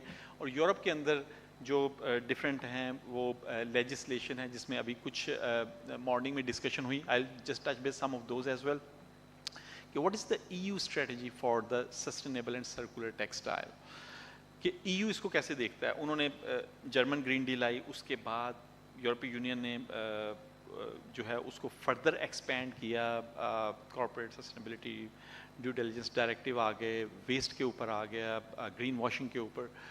The thing is we have to implement those in any case, क्योंकि अगर हमने बिजनेस कंटिन्यू करना है, हमें एक प्लान बनाना है, हम काम कर रहे हैं काफ़ी सारा, लेकिन उसमें काफ़ी सारी डॉक्यूमेंटेशन और स्ट्रीमलाइन की ज़रूरत है. जिस तरह से टेक्सटाइल वेस्ट की हम बात कर रहे हैं, Faisalabad is one of the major market जो कि हमारे यहाँ पे टेक्सटाइल वेस्ट इस्तेमाल हो रहा है जी, कुशन्स के अंदर, सोफ़ों के ऊपर, इवन कि आप जो चेयर्स बैठे हैं, आई डाउट कि इसके अंदर भी शायद वो उन्होंने वो टाकी वगैरह लगाई हों और हमने उसको यूज़ करते हैं. But the thing is how to formalize that, we don't have that data, we need to come up with the data digitization as well. अच्छा, दूसरी तरफ इफ़ वी सी कि 2030 में हमारा जो EU ने एक स्ट्रेटजी बनाई है, I just copied these, one of my ex colleague from the European Union, उसने एक जगह प्रेजेंटेशन दी, तो I just copied some of the stats कि जी how we can move forward. Fast fashion का एक टाइम आया, and then we need to come up again, close the loop, recycle reuse पे हमें कैसे आना है, because this is the time. जिस तरह से मैंने बात की कि कुरान पाक में भी अल्लाह ताला ने फरमाया कि nothing is waste in this world, इस दुनिया में कोई चीज़ भी वेस्ट नहीं है. हमारे एक उस्ताद होते थे, I am an engineer by profession, environmental engineering है, टेक्सटाइल का भी बैकग्राउंड है. तो हमारे एक उस्ताद थे, वो एक एग्जाम्पल देते थे, कहते थे कि बेटा 7 साल बाद तो रूढ़ी की भी सुनी जाती है, पंजाबी में वो कहते हैं रूढ़ी दी सुनी जाती. सो we used to think कि after 7 years the waste, the garbage becomes also a black gold. How that was possible?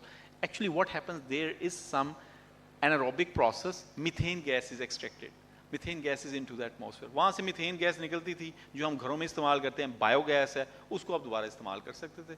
So that's the concept from the procedures. Being a conservation organization, our major focus is on the resources conservation, but how we are working into these areas in the textile. So I just quoted the 3 examples here. One of those is we conducted an LCA, life cycle assessment. I will not go into that detail because in the morning there was some discussion कि denim का जो fabric है उसके अंदर हमने यहीं के फैसलाबाद की एक इंडस्ट्री का हमने LCA किया, लाइफ साइकिल असेसमेंट किया. उसके अंदर 10% हमने रिसाइकिल्ड फाइबर मिलाया और 90% जो था वो उसके अंदर वो दूसरा कॉटन मटेरियल था. And we came up with very fascinating figures. अगर आप देखें तो ये डिफरेंट उसके जो प्रोसेसेस हैं, मैंने जस्ट एक एग्जांपल दिया कि ये 11 इंडिकेटर्स हैं बेसिकली इसके. GWP is one example. ये ज़रा थोड़ा सा साइंटिफिक है but I just scheme that, लेकिन जस्ट वांटेड टू कोट कि 1 kg ऑफ द फैब्रिक अगर ये इस प्रोसेस से एक कन्वेंशनल मेथड से गुजरता है तो 7.3 kg ऑफ CO2 इक्विवेलेंट उसके लिए चाहिए होता है. एंड इट रिड्यूसेस ड्रास्टिकली अगर हम इंट्रोड्यूस करवाते हैं उसके अंदर recycled material. So this is something the detail of the different indicators के कन्वेंशनल, और ये देखें थोड़ा सा आपको फ़र्क लगेगा, ज़्यादा नहीं. द रीज़न इज़ कि आपका जो एनर्जी का सेक्टर है इट रियली इज़ हिट, और उसको हम रिड्यूस कर सकते हैं क्योंकि हम यही बात कर रहे थे कि इलेक्ट्रिसिटी बाकी हमारा कितना यूज़ होता है. तो इसके साथ हम अपनी एनर्जी, अपना मटेरियल, वो सप्लाई चेन का वो फुटप्रिंट रिड्यूस कर सकते हैं बाय इंट्रोड्यूसिंग दीज. तो उसके here are some of the again the findings कि हमारा जो फॉसल फ्यूल उसकी एक्सेसिव को हम रोक सकते हैं, केमिकल्स की कंजम्पशन को, और वो इंटायर प्रोसेस जो हमारा जो टेक्सटाइल के अंदर जाता है उसकी मैं डिटेल में नहीं जाऊँगा.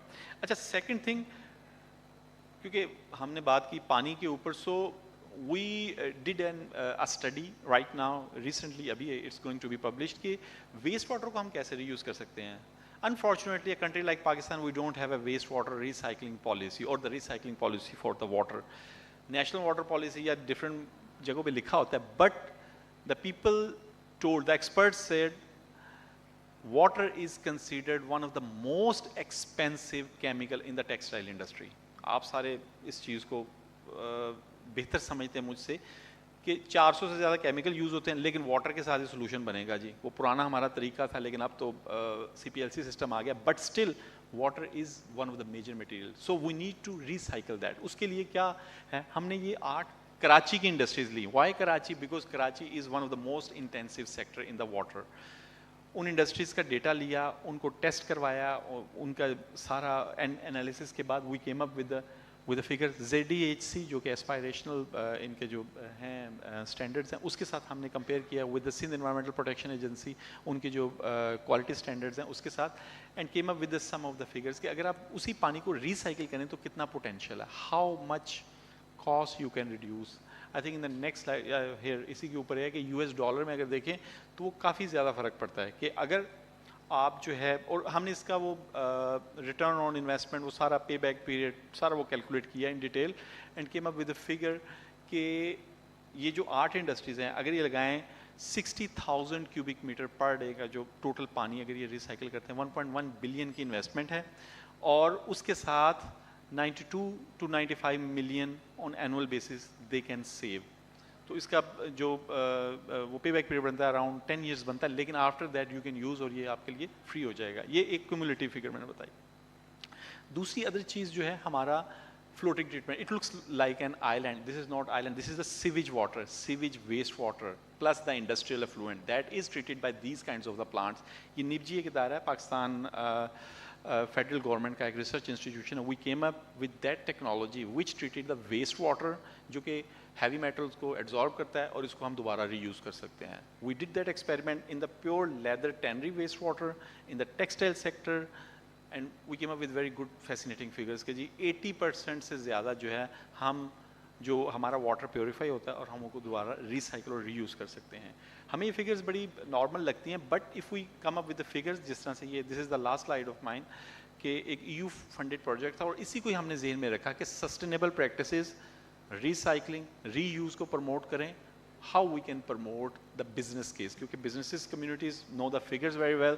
कितनी इन्वेस्टमेंट करेंगे, इलेक्ट्रिसिटी कितनी बचेगी, you can see on the slide, and कितना पानी बचेगा. And we can link it with the SDGs with multilateral environmental agreements and ultimately into the GSP+. So here is some dissemination material you can access from our website. It's free, and thank you very much for your time. Thank you, Suhail, for sharing the information, how the concept of circularity we can apply it in the textile processing and the WWF initiatives. Thank you, Suhail. Thank you so much sir. हम अपने session chair से दरख्वास्त करते हैं कि वो programme आगे बढ़ाएं और आगे बढ़कर हमारे प्रेजेंटर्स को सर्टिफिकेट्स दें. इसके लिए मैं दरख्वास्त करती हूँ कि प्रोफेसर डॉक्टर अब्रार प्लीज़ आगे बढ़ जाएं. Doctor Shahid Rasool and doctor John Arthur please come forward to receive your certificate.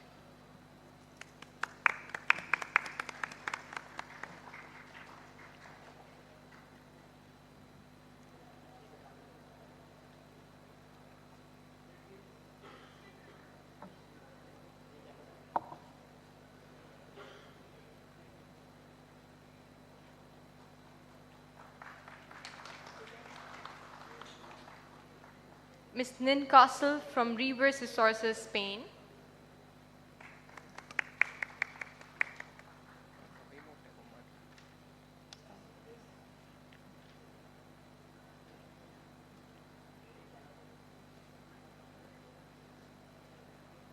Dr. Gibran Khalik from Northumbria University.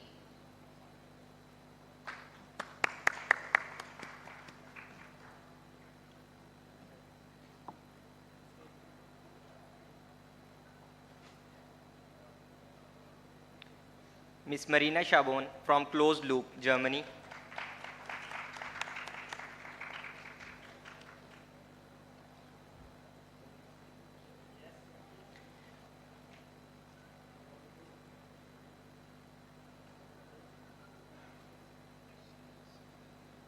Mr. Suhail Ali Naqvi from WWF, Pakistan.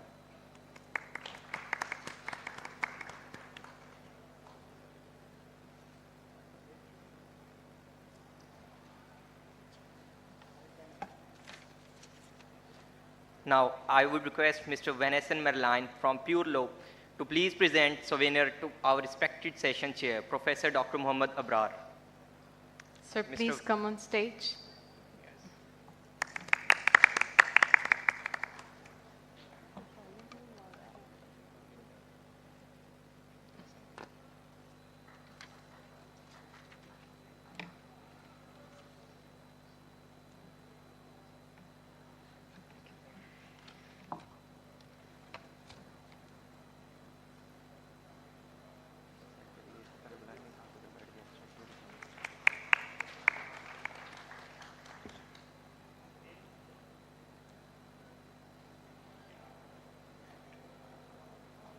Thank you so much, everyone. Ladies and gentlemen, we are now moving on to panel discussion number 1, Regulation, Compliances, and Pakistan's Readiness. Our esteemed moderator for this session is Dr. Shahood Zama. Joining him on the panel are Mr. Shoaib Diwan, CEO of Textile Corporation, Ms. Resham Shehzad, Director of Ashad Corporation, Mr. Sheikh Mohammad Iqbal, CEO of Pakistan Textile Council, Dr. Nabil Amin, Head of Compliances at the Ministry of Commerce.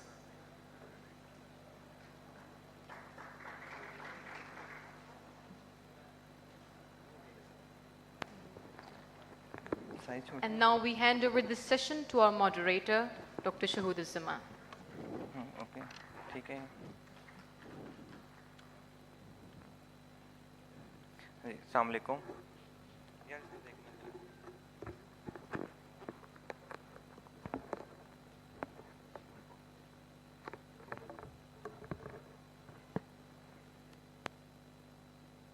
जी अस्सलाम वालेकुम. हमारे पास time कम है क्योंकि lunch का time हो रहा है, तो हम इसको क्विकली मूव करेंगे.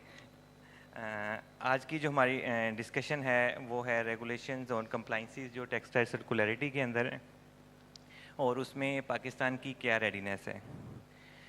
Pakistan as a textile exporter हम रिलेटेड हैं EU के ऊपर और US के ऊपर, जो मेन हमारे एक्सपोर्टिंग कंट्रीज़ हैं, कि अगर कोई वहाँ पे कोई सस्टेनेबिलिटी के ऊपर शिफ्ट आता है ग्लोबली, तो we have to move with that shift अगर हम अपनी टेक्सटाइल एक्सपोर्ट को उसी स्पीड से आगे फॉलो करना चाहते हैं.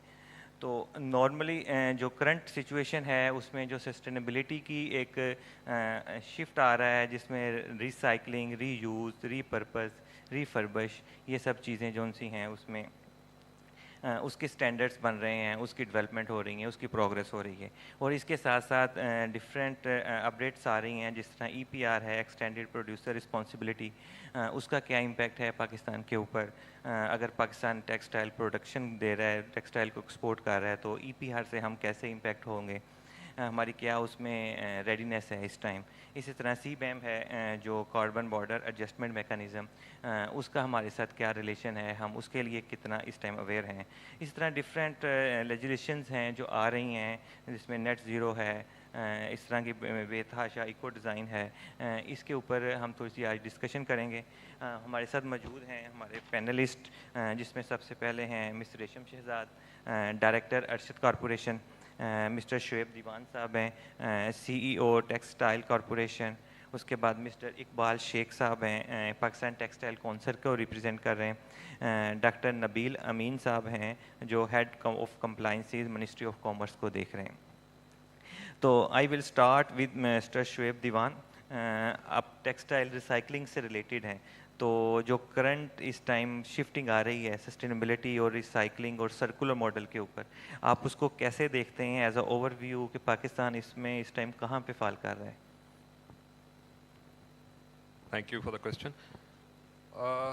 ये जो भी शिफ्ट आ रही है अभी वो बाहर से आ रही है, जो स्टैंडर्ड्स आ रहे हैं कंप्लायंस के. और पाकिस्तान में रिसाइकलिंग जैसे मैं पहले कह रहा था काफ़ी टाइम से चल रही थी, और अब हमें हमारे स्टैंडर्ड्स जो हैं उनकी रिक्वायरमेंट्स के ऊपर मीट करना है. तो जो हमें अब अपनी जो गेम है थोड़ी अप करनी पड़ेगी, और वो जो कंप्लायंसेस हैं वो मटेरियल के लिहाज से है कि वो हार्मफुल मटेरियल्स नहीं हों और ट्रेसेबिलिटी हो. हमारे लेबर कंप्लायंसेस हैं, हमारी जो एनवायरमेंटल कंप्लायंसेस हैं, और दूसरी जो डेटा डिस्क्लोजर है वो भी काफ़ी नीडेड होगा. तो ज़्यादातर हमारी रिसाइकलिंग जो है वो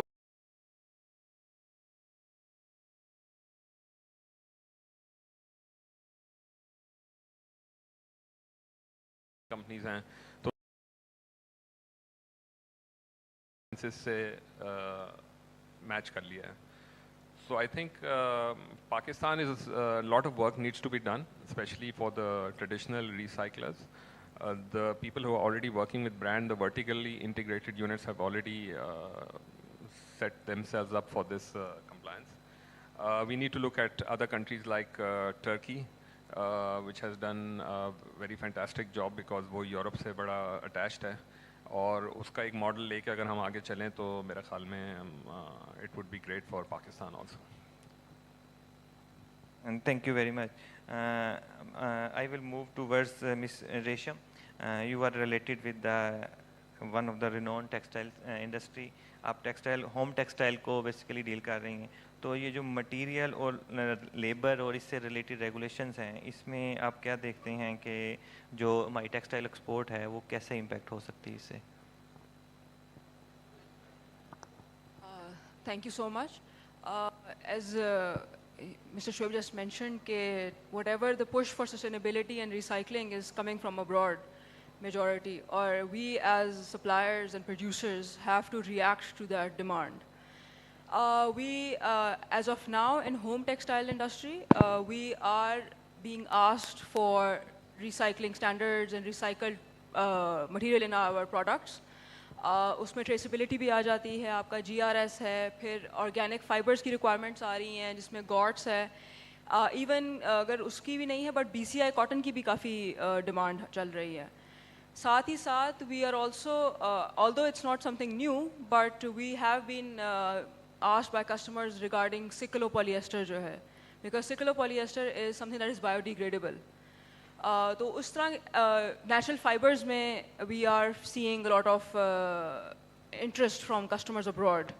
हाँ, अभी इसका it's not in a very massive scale that will replace current as of now कि replace कर दे आपकी traditional cotton base या poly cotton industry को, but the trend has started and we are seeing a lot of different kind of blended yarns and blended fibers as well, जो कि अब home textile में we are incorporating. Okay, thank you very much. अभी आपने बात की है कि बायोडिग्रेडेबल पॉलिएस्टर की इश्यूज जोन से हैं वो अभी करंट सिचुएशन में आ रही है, ट्रेसिबिलिटी आ रही है. तो मेरा क्वेश्चन होगा मिस्टर इकबाल शेख साहब आपसे कि ये जोन सी बायोडिग्रेडेबल पॉलिएस्टर है या ट्रेसिबिलिटी है या जो ये रेगुलेशंस हैं, इसमें आप पाकिस्तान को कहाँ पे देखते हैं कि पाकिस्तान इसको खुद अडॉप्ट कर सकता है, अपना एक सेटअप ट्रेसिबिलिटी का, मटेरियल का एक अपना सप्लाई चेन उसको डेवलप कर सकता है? Thank you. First thing we have to take note is these things are customer driven.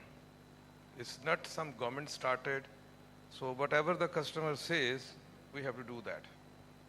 The only question is what is the time frame available and what are the prerequisites to get there.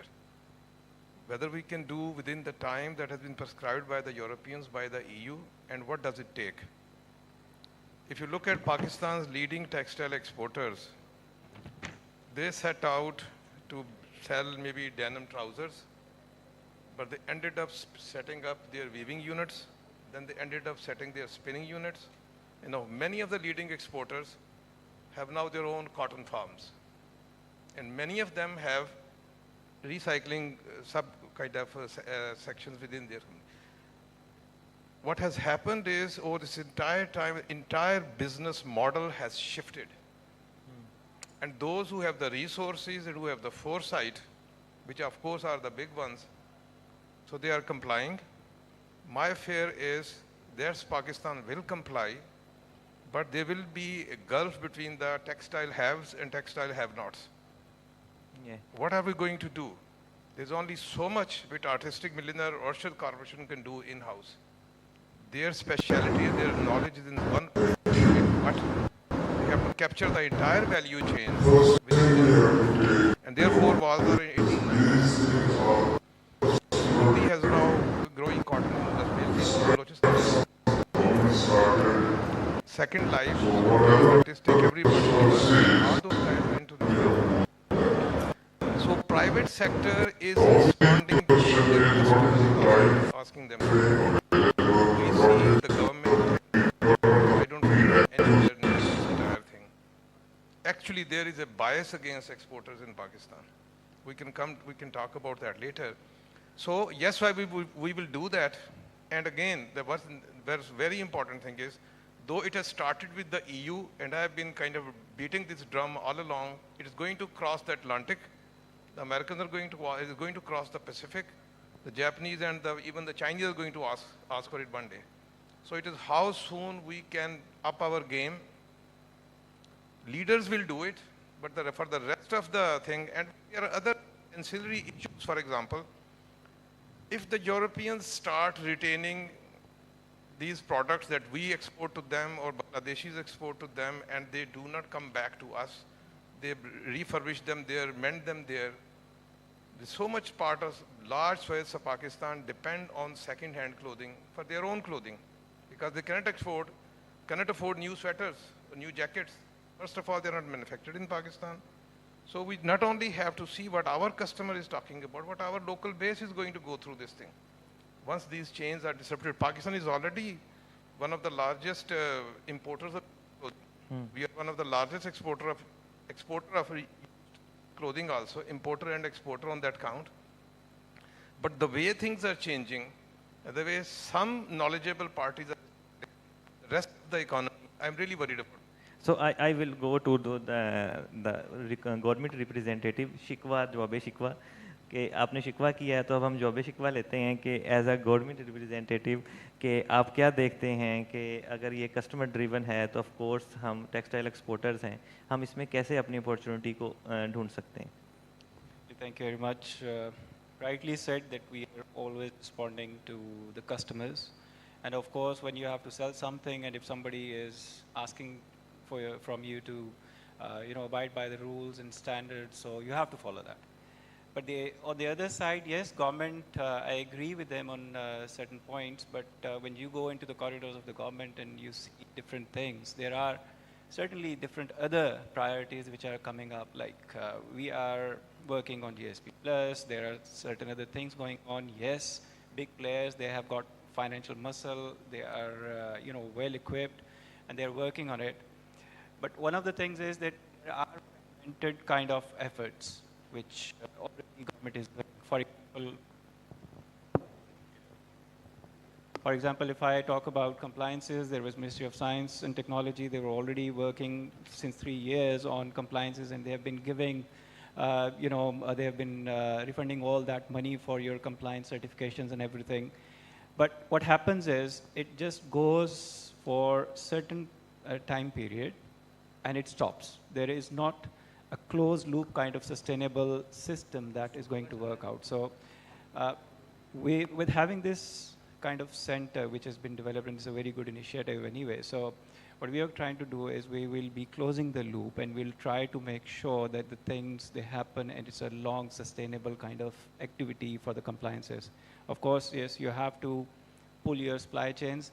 Even if the big players, they work out and they start doing everything, but they can't put everything in their basket. So they have to have something from the supply chains, from the SMEs coming up in their product development. So of course, we'll be putting up effort, and we'll have to make consortiums. We'll have to work out on different things. It's not a maybe one ministry's work or one province work, or maybe a few other big players. So we have to have everything across the board. And of course, textiles is the major thing in Pakistan, so we are an agriculture-based country.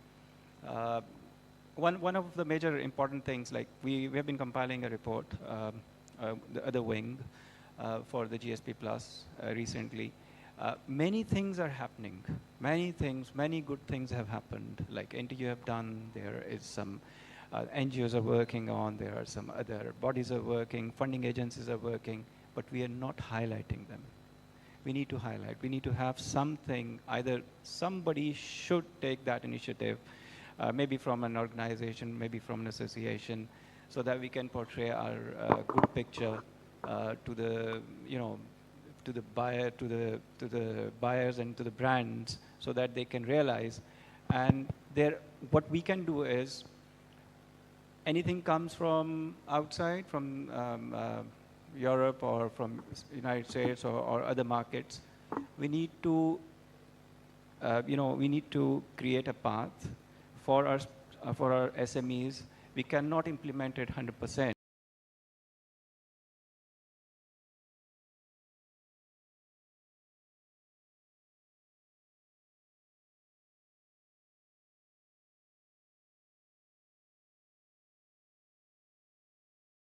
अगर हम इसको जिस तरह आप बात कर रहे हैं कि हमें पब्लिसिटी करने की ज़रूरत है, there are a lot of things going on, आप in terms of incentives and promoting this things in the industry, government इस पॉलिसी मेकिंग पे किस तरह काम कर रही है कि अगर हम कुछ in terms of tax incentives, in terms of some subsidies, हम किस तरह इसको अपनी इंडस्ट्रीज़ के अंदर प्रमोट कर सकते हैं? देखिए, आई ऑलरेडी टोल्ड यू कि हमारे पास जो ministry of science and technology already कर रहा था उस पर, और they have been refunding it. इसके ऊपर भी बात जो सी है टेक्सटाइल विंग से अभी चल रही थी बात के they are working on, there are few things going on on the table, but of course अभी कुछ प्रोजेक्ट्स आ रहे हैं पाइपलाइन में, जिसमें एसएमईज़ का है, SMEDA एक बहुत बड़ा प्रोजेक्ट लेके आ रही है, एक SME एक्सेलेरेटर का प्रोजेक्ट भी आ रहा है। उसके अंदर डेफिनेटली इस तरह की फंडिंग और इस तरह की चीज़ें जो सी हैंड होल्डिंग का चीज़ आएगी। यस, जहाँ पे टैक्स और उसकी रिजीम की बात है, that needs to come on to the table and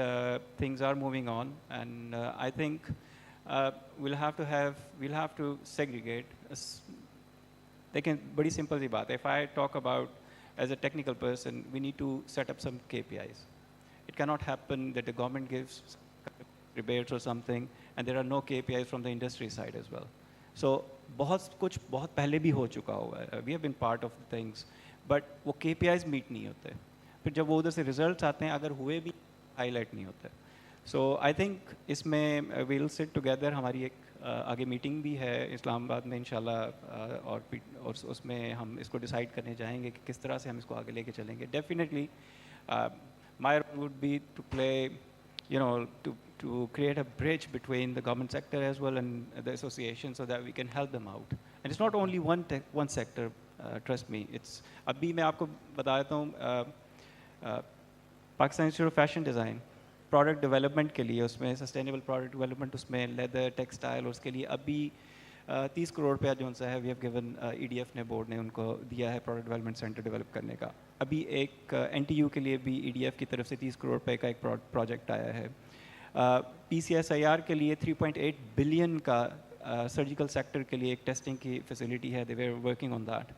so उसमें कुछ हमारे क्वेश्चंस थे as a technical, so we are just asking them to address those and then we'll fund that. Okay, thank you. तो अभी आपके जवाब के बाद मैं देखूंगा मिस्टर इकबाल शेख साहब की तरफ के, आप पाकिस्तान टेक्सटाइल काउंसिल को देख रहे हैं, एक अच्छा हैंडसम अमाउंट है वहाँ पे इंडस्ट्रीज़ की जिसको आप डील कर रहे हैं, तो आपके ख्याल से जो गवर्नमेंट के इनिशिएटिव्स हैं वो किस सिमत में हैं और कौन कौन सी चीज़ें मज़ीद हाईलाइट होनी चाहिए उसके अंदर? I should respond in English. In this budget, they raised the tax on exporters to 39% and 2.25% being withheld at the time of export proceeds realization.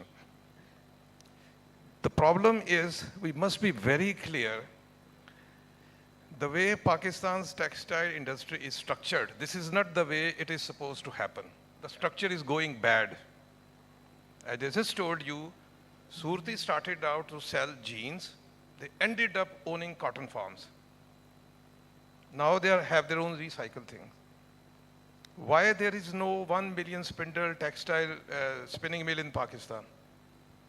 One representation just said we have 5% of the world's spinning capacity.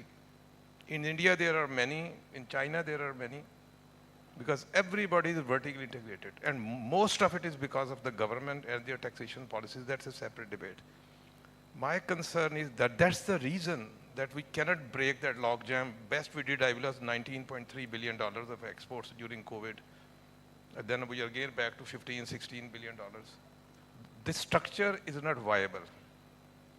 We have to have 10,000 weaving machines. We have to have million spindle mills. What we have is the guy sells jeans. He has his weaving unit. He has his spinning mill. Now he has his cotton farm. Now also he has his recycling plant. And entrepreneurs are not to be blamed. They are covering their risk, covering their backside basically, moving along. Somebody sitting there in Islamabad, he just don't get it. I am not very hopeful about this thing, but the entrepreneurs will respond to whatever their customers is asking. They are working at it. They have tried to improvise and made the whole business model, make it stand on its head to be responsive to those demands. They will do that. But our problem, nascent, inherent to our structure, is going to stay there. Okay. It has to be, ideal structure is that there's one exporter, he has an ecosystem of supporters, suppliers. He gets a order for 1 million jeans, he produces 400,000 by himself, 600,000 it outsources it, and they're happy. He has his own economies, his own specializations, and the other guys are good at whatever they are doing. He has to do everything in-house. The only thing where it helps is traceability. He buys cotton, then it doesn't leave his premises or doesn't leave his company. He has this control over this entire process. And of course, timing, timelines or supply schedules are kind of taken care of. Other than that, this is not the way the industry is going to grow. This structure, I have to have a 1 million spindle textile spinning unit. And I don't see it coming. But hats off to entrepreneurs. They have really reinvented their entire structure in their efforts to respond to whatever the market is demanding. So this is my thing. A lot has to change in Islam. So you need something? Yeah, I wanted to add on to his point. He's absolutely right. So even when we talk about traceability and, of products, the problem is that one exporter has to do everything themselves because you need to transfer, either it's BCI points or GRS or GOT certificate, for example. You need to have a track of where your product, which has gone through. So what ends up happening is that the exporter themselves have to set up a weaving unit or a spinning unit so that the traceability जो आपकी points की आनी है, वो आप track कर सकें easily. क्योंकि what happens right now is, like, majority of your suppliers in Pakistan, yes, we do have all the big names of Surti, Artistic, Gul Ahmed. Of course, they can do it themselves. But जो बाकी exporters हैं, when they have to go look for these certificates, उनको वो they face many challenges. क्योंकि वो supplier ही नहीं है मिलता जिसके पास certification होती है. So और अगर हर supplier खुद ही एक अपनी associate setup लगा लेगा, for example weaving का या spinning का या hypothetically if you are making garments, so garment washing या anything. So वो जो excess capacity है जो generate हो रही है, which can be filled with like joint ventures between companies, वो नहीं हो पा रही. Because कुछ companies के पास क्या कहते हैं या तो awareness नहीं है या all these certificates are so expensive that they don't want to invest in all of those things. But because the exporter has to listen to what the customer is asking, and of course, at the end of the day, it's a business and they have to generate business. So they would have to eventually go into all of these things. जी बिल्कुल. अभी जो सी points इसमें हैं कि industries individually सब कुछ कर रही हैं क्योंकि they have to do the business. उनके पास कोई रास्ता नहीं है कि वो किस तरह इस चीज़ को कवर अप कर सकें. तो वो बेसिकली इन बिटवीन सैंडविच हैं उस साइड से भी और अपनी लोकल एडमिनिस्ट्रेटिव साइड से भी.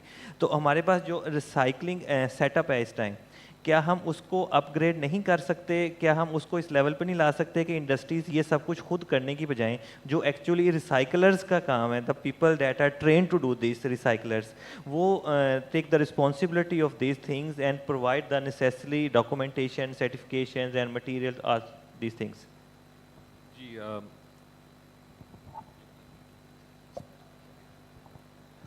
आपका पॉइंट वैलिड है, बट actually Pakistan की जो recycling industry, it has evolved from recycling only spinning waste because that was the main available waste to now, because the demand they are getting themselves to recycle fabric waste and other kinds of waste.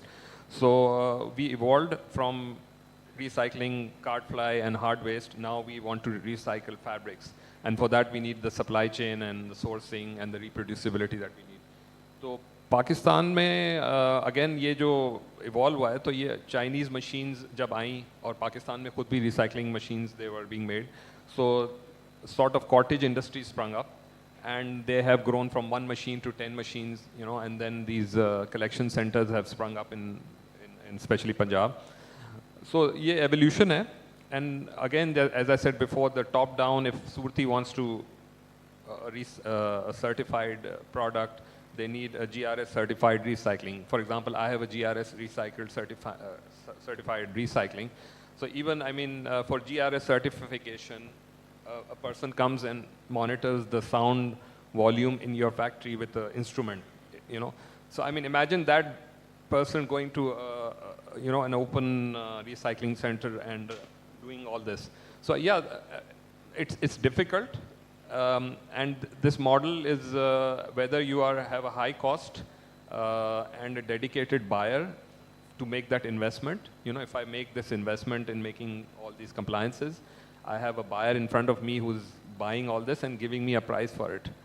So Pakistan, yes, needs to upgrade this infrastructure, and I think जो एक और चीज़ मैं add करना चाह रहा हूँ कि normally जो ये कह रहे थे कि हर चीज़ इन हाउस, जैसे स्पिनिंग भी इन हाउस हमने लगा ली, अब ये थोड़ा सा मॉडल चेंज हो जाएगा क्योंकि पाकिस्तान में स्पिनिंग इंडस्ट्री वायबल नहीं रही. फॉर एग्जांपल, तो अब सूरती को अगर यान उज़्बेकिस्तान से फॉर एग्जांपल 40 रुपये पाउंड कम मिलता है, तो वो अपनी जीन्स में पास ऑन कर सकता है कि नहीं कर सकता. So I mean now it's globally थोड़ा शिफ्ट हो रहा है कि पाकिस्तान इज़ बिकमिंग इनकम्पिटिटिव, क्योंकि कॉटन था, वो कॉटन की क्रॉप भी नहीं बढ़ी और दूसरी जगहों पे कॉटन क्रॉप्स बढ़ गई. अब वो जहाँ कॉटन क्रॉप हो रही है वहाँ ही उन्होंने अपनी स्पिनिंग लगा ली है. सो एट द फर्स्ट स्टेज मुझे लग रहा है कि ये ग्लोबली शिफ्ट हो जाएगा कि हम अपनी प्रोक्योरमेंट कहाँ से करते हैं, और वो बहुत बुरी तरह अफेक्ट कर रहा है स्पिनिंग इंडस्ट्री को और रिसाइकलिंग इंडस्ट्री को. तो इसी तरह जब वेस्ट नहीं होगा, फॉर एग्जांपल हमारी एक्सपोर्ट नहीं होगी, तो हम रिसाइकिल क्या करेंगे, हमारे पास फीड स्टॉक ही नहीं होगा. So it's utter confusion. Let's see how it plays out next 2 years. But I think थोड़ा change होने वाला है scenario. So I will go to the doctor साहब कि अभी जो बात ये कर रहे हैं कि सब चीज़ें ये तो बिल्कुल ज़ीरो पे आ जाएंगी, तो गवर्नमेंट इसको कहाँ पे देख रही है आने वाले 2-3 सालों में. स्पेसिफिकली मैं इसमें आपसे चाहूँगा कि आप कुछ ऐड ऑन करें एनर्जी प्राइसिंग के ऊपर भी, क्योंकि स्पिनिंग में अगर वो कम हो रही है पाकिस्तान में तो उसमें एक एनर्जी का भी फैक्टर इंक्लूड है इसमें. Sir, let me go back. I didn't want to discuss the things like with the different setups and all that. Actually, the system and it's very unfortunate that our industry has been fragmented. और जहाँ पे हुआ कोई हमने industrial state या उस तरह का, we didn't work on that kind of activity to build up a kind of sustainable supply chains and working on productivity, working on low waste and or no waste kind of activities. So definitely recycling would be there. Recycling would be there. It doesn't matter that you're buying it from somewhere, but yes, the volumes will be less. But at the end of the day, that it's very unfortunate that yes, quality needs money. It's a long-term investment. It's expensive. Buyer is not willing to pay you back when you talk about sustainability and all that stuff. But on the other side, suppliers, for example, the people who are weaker in your link, for that matter of fact, the bigger players, they have to put in all their energies in different kind of activities which they are not supposed to do. And they take a big risk by putting all that different units which they are not expert of, or they are not going to go into those kind of volumes. So their energies, they get diverted. One of the things is, like you talked about the electricity, yes, there is discussion going on, and I think IPPs and there are different news coming up, but yes, there is an investment going on for renewable energy and all that factor, and I think there would be some other things coming up with different ministries to work on it. Because one of the reasons is, I had a meeting with Board of Investment Additional Secretary. So one of the things she was talking about, that all industrial parks or the zones that you have made, very unfortunate that they should be planned as per the technical requirements, as per the sustainable requirements for the global, whatever the global standards are. So what are we going to do is, hopefully, the first thing that we are going to give them is that we'll try to make sure that they are compliant against what the global requirements are, and the government builds those centers or those industrial units as per the requirement of the investors, like the bigger players, so, or even the supply chain when you come with the SMEs, so that you have all kind of supply chain there, and you have centralized disposal systems, centralized kind of water treatment plants, and all these kind of activities. So you need to invest there. So one of the things is this, and of course we were 4th large producer of the world of the cotton, but now we are the 10th. So global climate change and things have really affected. My one other humble suggestion would be, just not from the compliance side, that yes, now we need to work on JVs. I agree. We need to go on to technology transfer. We need to ask the funding agencies to work on certain kind of developments which are, yes, training is there and awareness is there. We need to build in something which is more sustainable for the future, and we need to handhold people. Thank you. So I will need some final comments from Mr. Resham. Currently जो अभी हम discussion कर रहे हैं उसके बाद आप क्या समझती हैं कि हम आने वाले वक्त में अपने रिसाइकल्ड रॉ मटेरियल की सप्लाई को पूरा कर सकेंगे आने वाले 4-5 सालों में, और हम अपनी एक्सपोर्ट को किस तरह इसी स्पीड से, एटलीस्ट इसी स्पीड से, अगर हम इसको इंक्रीज़ भी नहीं कर सकते तो हम लेके जा सकते हैं आगे? देखिए, आई थिंक के we don't have an option. We are being we have to do this because हमारा जो आगे स्पेशली EU ग्रीन डील आ रही है, by 2030 I presume that we have to add some kind of content in all of our products. So in any case, we have to do it. And of course, if you want to keep ourselves sustainable, we would also have to increase our exports.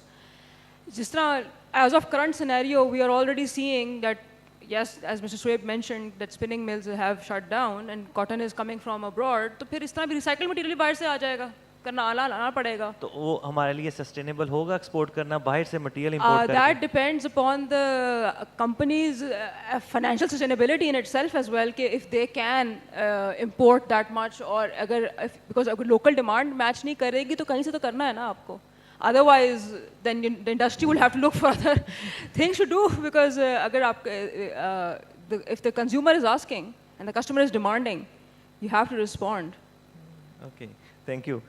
So I will now need the final remarks from Mr. Iqbal.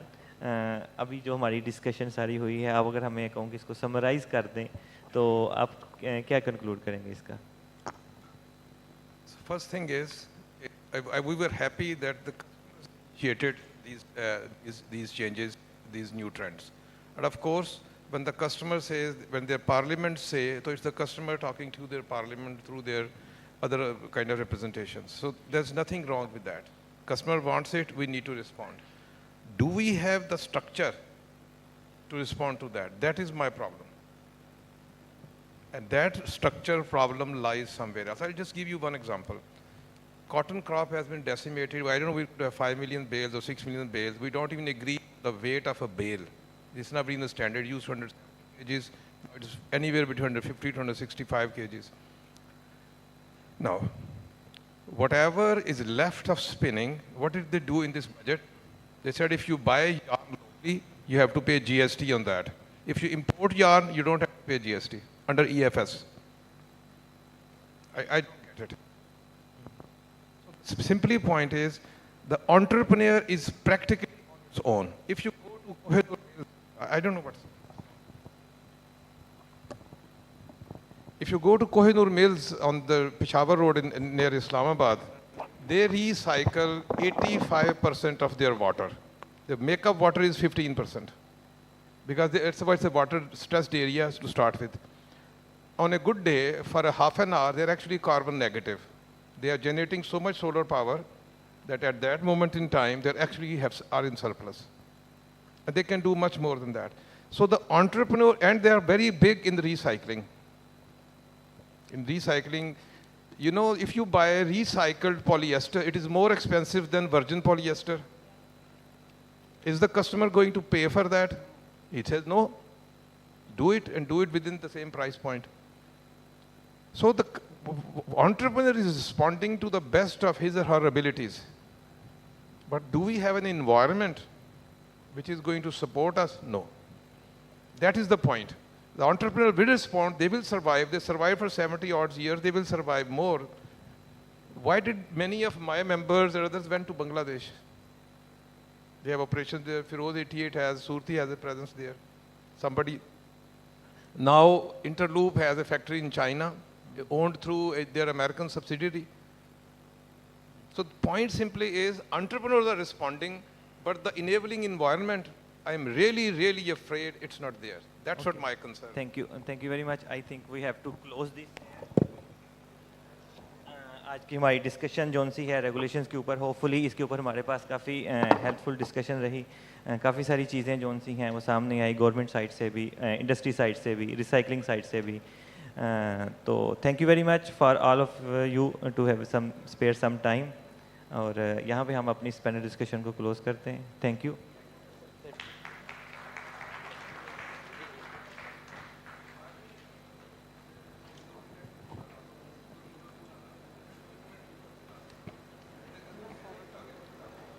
Now, I would like to call our panel moderator, Dr. Shauduzama, to please present the certificates to respected panel members.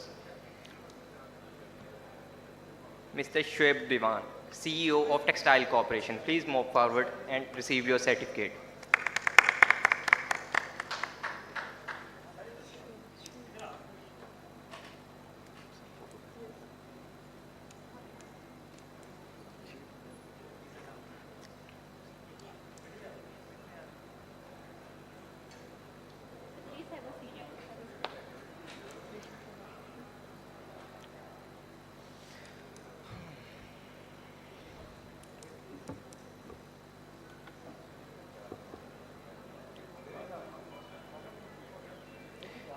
Ms. Resham Shehzad, Director of Arshad Corporation.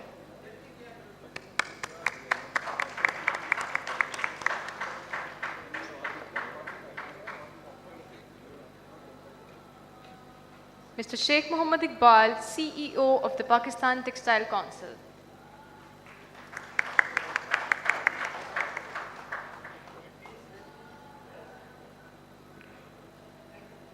Dr. Nabil Amin, Head of Compliances at the Ministry of Commerce.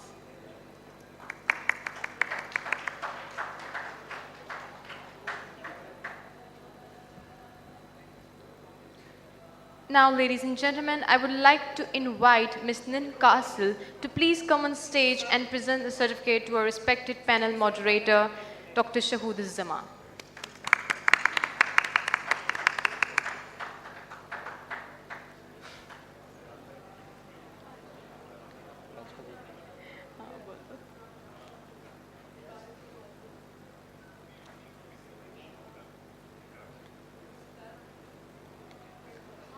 Ladies and gentlemen, it's time for lunch and prayer break. We'll gather back here after 30 minutes.